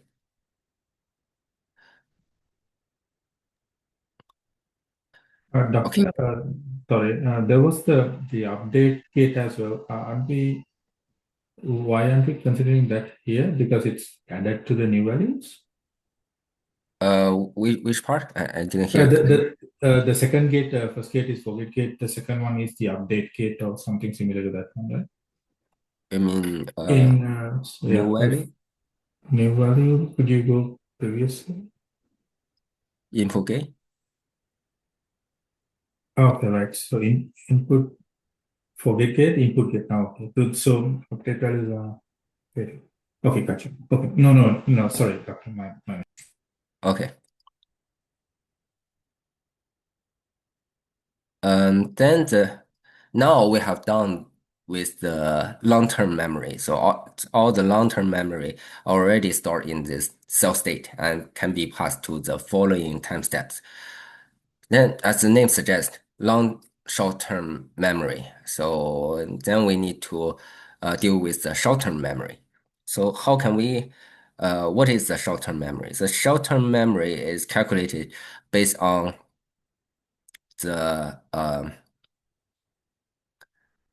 input vector X, the previous hidden state, and also the updated long-term memory, the updated cell state.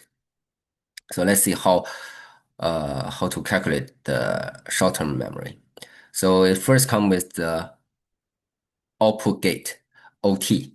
So it decides what flows from the conveyor belt C1, T-1 to the state HT.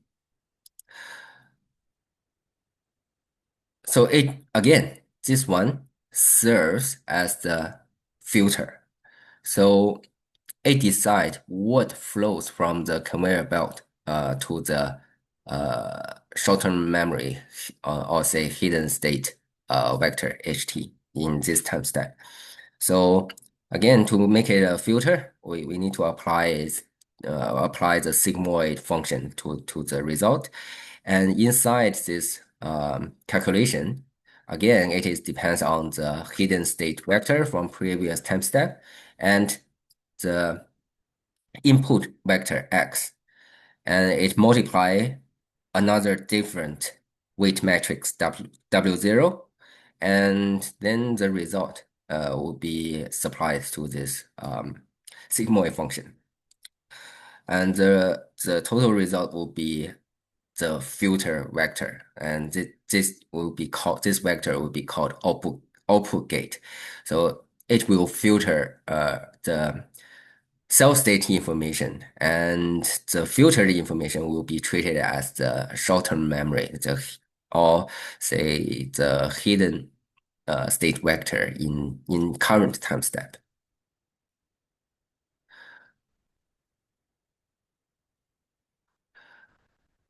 So the candidate vector to be filtered by this OT will be just the CT. So what is CT? CT is the updated cell state. So after forget some information and add some new information, we got the updated cell state vector. This CT is the updated cell state vector. And we apply the tangent H function to just limit the range of the value in this vector. And then we apply this OT, that is the filter, to filter out the useless information for short-term memory. And the result is the short-term memory. Or say the result is a hidden state vector in for current time step. And we have seen like regarding the number of parameters, so we have seen many different weight metrics. We see this that's from the beginning. So conveyor belt doesn't have the weight metrics, but after it get to the first forget gate, it need to forget something. Now we meet one weight matrix, WF. When we calculate the candidate, not candidate, when we calculate the filter to filter the candidate information, we meet the second weight matrix in the input gate. And to prepare the new value to be added to the cell state, we need the third weight matrix. And in the output gate, we meet our fourth weight matrix. So in total, sorry. So in total, we have four weight matrix, and all these weight matrix come as the same size as the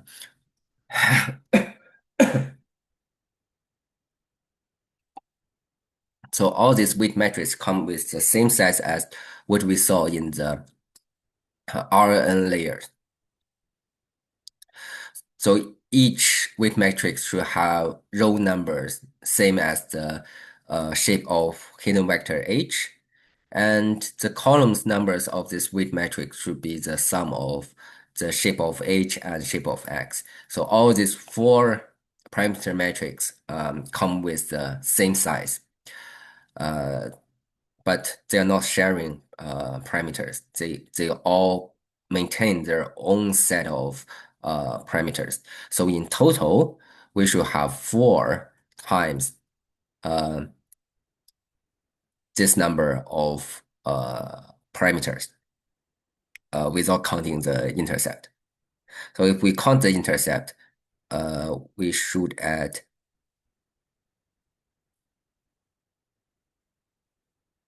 shape H to the parameter numbers in each weight matrix. So that is how many parameters in one LSTM layer. So how can we change the RNN layer to a LSTM layer? So it's simple. So we just change the name and keep the rest. So vocabulary number is the same. The embedding dimension, that is the shape of vector X, that is same. So the limit on the maximum word number is the same. State dimension, that is the hidden state vector size, that is this vector size. And also all this that is also same size for all these filter vectors. So one question, is it saying 2 copies of output? Why 2 copies of output? Yes, it used 2 copies. One used potentially for the output for this layer, and then another copy is used to pass to the next time step. I think in total there should be three, like one hidden state vector that can be extracted for output, and the same copy will be passed to the next time step, and there is another output that is the cell state vector also passed to the next time step. Okay. Okay, to change the RNN layer to LSTM, so we simply change we only need to change the name of this layer, and all the rest are the same. And we are still only use the last hidden state vector, so we set the return sequences to false. So that's it. And we can see that, recall that previously the number of parameters would be 2080 for the simple RNN. But in LSTM, so with all the settings different, like the size of the hidden state vector and size of the input vector X would be is same. The parameter numbers in LSTM will be exactly 4 times of the RNN layer. So 2080 multiplied 4, that is 8320. So LSTM has 4 times the parameter numbers as the RNN layers.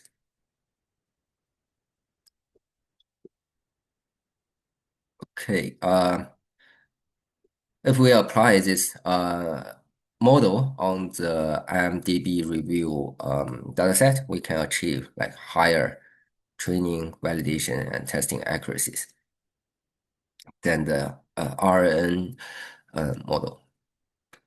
So LSTM uses a conveyor belt to get longer memory than simple RNN, and each of the following blocks has a parameter matrix. So forget gate has a weight matrix, input gate has a weight matrix, new values and output gate each has distinct parameter matrix. So in total, it has 4 times parameter numbers as the RNN layer.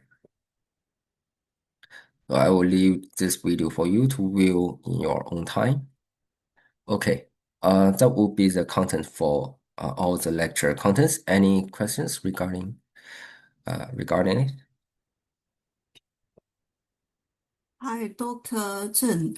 I actually look at the sample exam questions and read the instructions. Let's wait a few minutes for the sample exam. We talk about that later. So we just focus on the contents first. If no more questions, we can go on. So all good with the LSTM? Okay. Okay. Before we talk about the final exam, just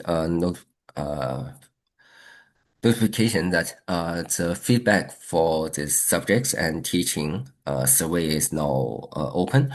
You should have already received email from the university to invite you to complete the feedback for this subject and teaching and content delivery evaluations.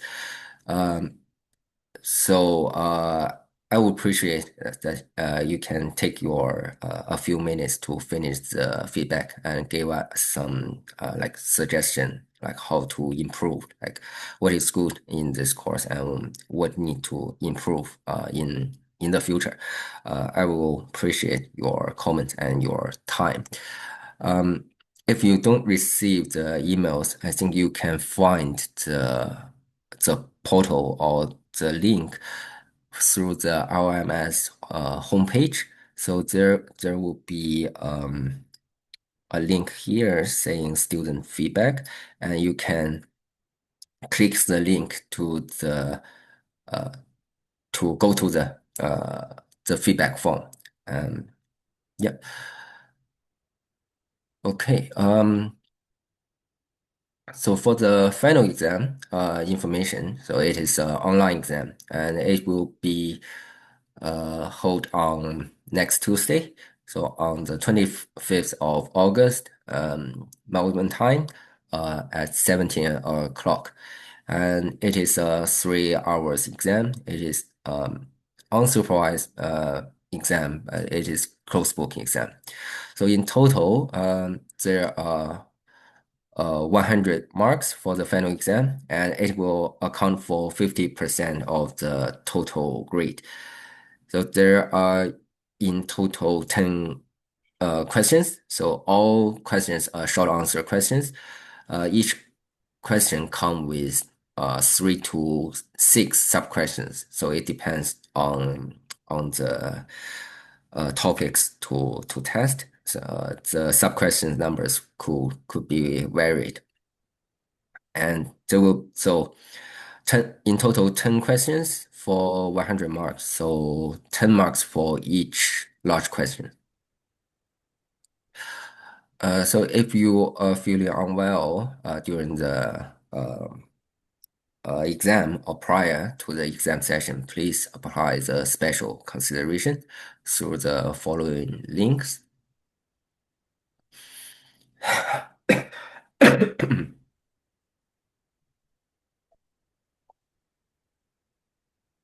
So here is a list of some core topics that we covered in this lecture or in these terms. I believe it will be helpful for you to quickly go through the list and question yourself if you can answer these questions in your own language. In final exam, the question won't be presented in exactly the same format as what is listed here. It won't ask you directly like what is machine learning or list some machine learning tasks, something like this. So it will be encapsulated into some like different scenario, like analyze the situations and explain the concept related to the situation provided. Doctor, please tell me where can I find out this page? Let me finish. Okay.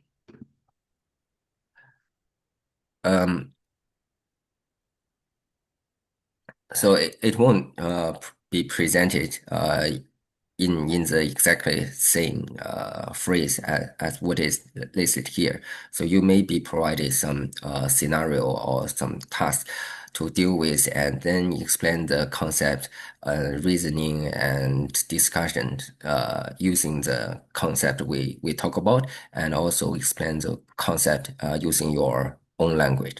There will be absolutely no coding question in the final exam. And there will be some calculations, but calculation will be very limited. It is not complicated. So mostly it will be involved like calculate what's the total number of parameters in the provided model or in your proposed model. Something like that. So it is straightforward. So simply involve like multiplication and summation. So not very hard for the calculation. You don't need to do the equation derivation for those complicated equations, but you need to know some commonly used equations, like what is the loss function of the say, for example, what's the loss function of linear regression, something like that. That is straightforward. Even you don't know the exact equation, you can always explain the concept or explain the loss function using your own language. It won't be like very that challenging for such kind of question. So you may use this list as a checklist. You may use this list as a checklist to see if there's any gap between your understanding or between your memory and the expected core concept. This list is not a complete list. All the contents taught in lecture are possibly appear in the exam papers. So a suggestion would be read the question carefully and get understanding like what the question is actually asking before you start writing a large pile of content. Okay, that would be all the information I want to deliver. So if you have any further questions, feel free to ask. The downloaded PDF file of the slides only go to slide 42. Yeah, I know because I will upload I will upload this version after the session because at the time of uploading the PDF, the time for the final exam is not determined, so I cannot do that. Much appreciated. Thank you so much. So, Yeah. Doctor, these keywords questions, and where do I find it? You are not uploaded it or uploaded it? I will replace the current PDF version with the one I present in this live session. So after the live session, I will do the replacement. All right. Okay. Thank you. Doctor, can we use the calculator? No. No. Okay. So it is closed book exam. You may bring a blank paper for some sketching or for some calculation or sketching, but no other materials are allowed. So no use of AI tools, no use of the lecture slides or any internet search. So it is closed book exam. Excuse me, Doctor. You mentioned we could potentially ask to write some simple equations like a loss function, for example, but sometimes those those characters hard to type. For example, the squat. It depends on we won't make it very like mathematic heavy. Like say for the loss function, you may answer it like let's say for mean square error, you can say for the loss function, I will just use mean square error equation. So it will like calculate the square difference between the prediction and true label and then calculate the average. You can always explain it using plain language. Okay. Yeah. Good. Thank you. Yeah. Will the questions have a lot of mathematical notations in the question themselves? Not really. Like even when the question has many mathematics, you don't need to answer it using the math. We will make sure that. But they will have they will have some kind of notations that are very much.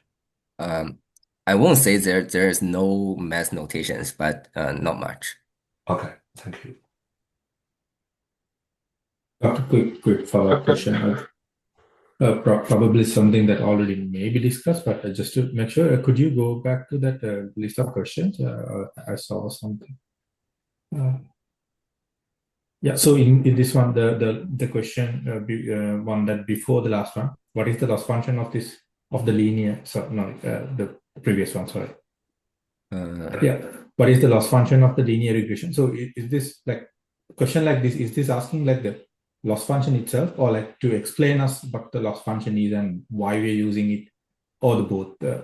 As I said, the final exam won't present questions exactly as the list. This list is just a checklist to help you identify if there's any gap between the expected contents and your like memory or understanding. So if you don't know like what's the aim of the linear regression, you may like find the corresponding lecture to see to find out the answer. So in final exam, there won't be a question that is so straightforward, ask you to explain the aim of the linear regression. There won't be such question. Thank you, Doctor. Doctor, will there be like case study type questions as well, or just all theory and explain the theory?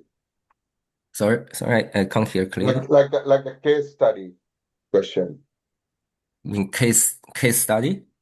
Yeah. Will there be like It's case possible. study type? It's possible. Yeah, possible. Okay. Yeah. Okay. Thank you. Do we have the access to the exam? Like in earlier subjects, we used to have the mock exam. In that, at least we can get familiarized with the editor. Like taking an example, the last question: what is the underfitting and overfitting? If you want to draw the graph, but we are not sure how we are going to do it in LMS. Whether editor will have something to draw it, or somewhere we need to draw it and paste the image. I'm not quite sure. Is there like quiz, like even a simple quiz portal in the current LMS? I need to check it. But currently, I don't think we have the mock-up exam in for the final exam.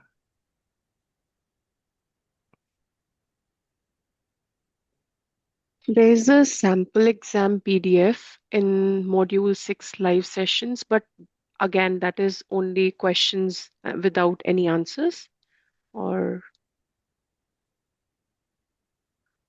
Yeah, that will just give you a taste of what the final exam will look like. What's the format of the question? Sure. So doctor, in last course, they asked us to install some software like Proctor or something. Do we need to do that one also here?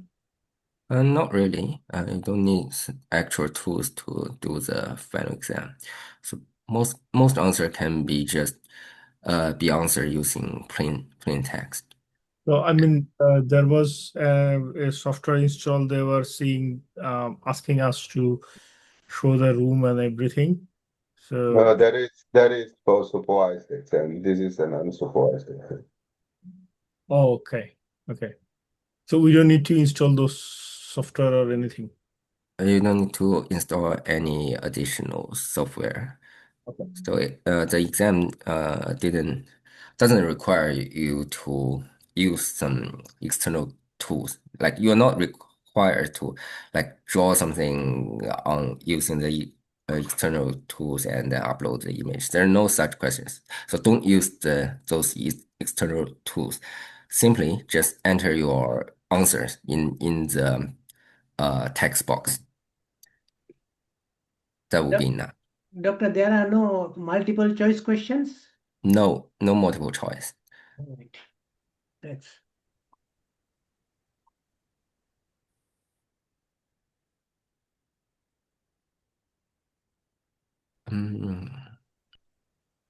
I can't see a mock-up quiz in the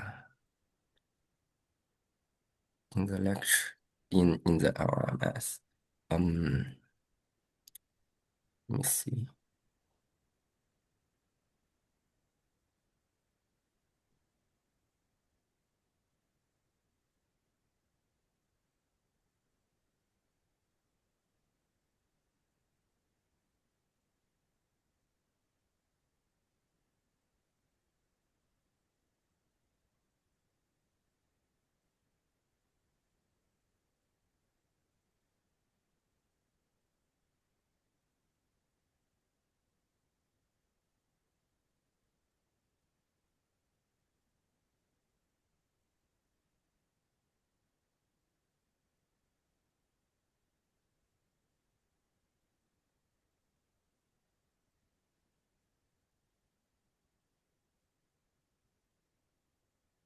No, there's no like mock-up quiz on the LMS.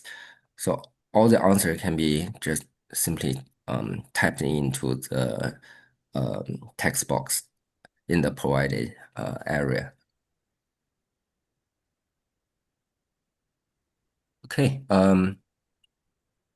Any other questions?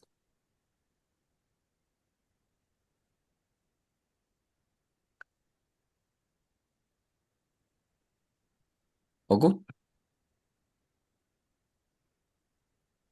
Good. Okay. Just again, please complete the feedback form. That would be very helpful for us to improve the quality of the course. Okay, if you have any further questions, feel free to send me an email. Do we still have any lab this Friday? Yes, we still have a lab. You can also come to the lab, and we have a consultation session after the lab. So we can also discuss during that session. Sure. Thank you. Okay. Thank Thank you. you. Have a good night. Bye. Thank Okay, you. thank you, Okay. Dr. Zhen. Bye. Bye. Thank you very much, Doctor. Have a good night. Thank you.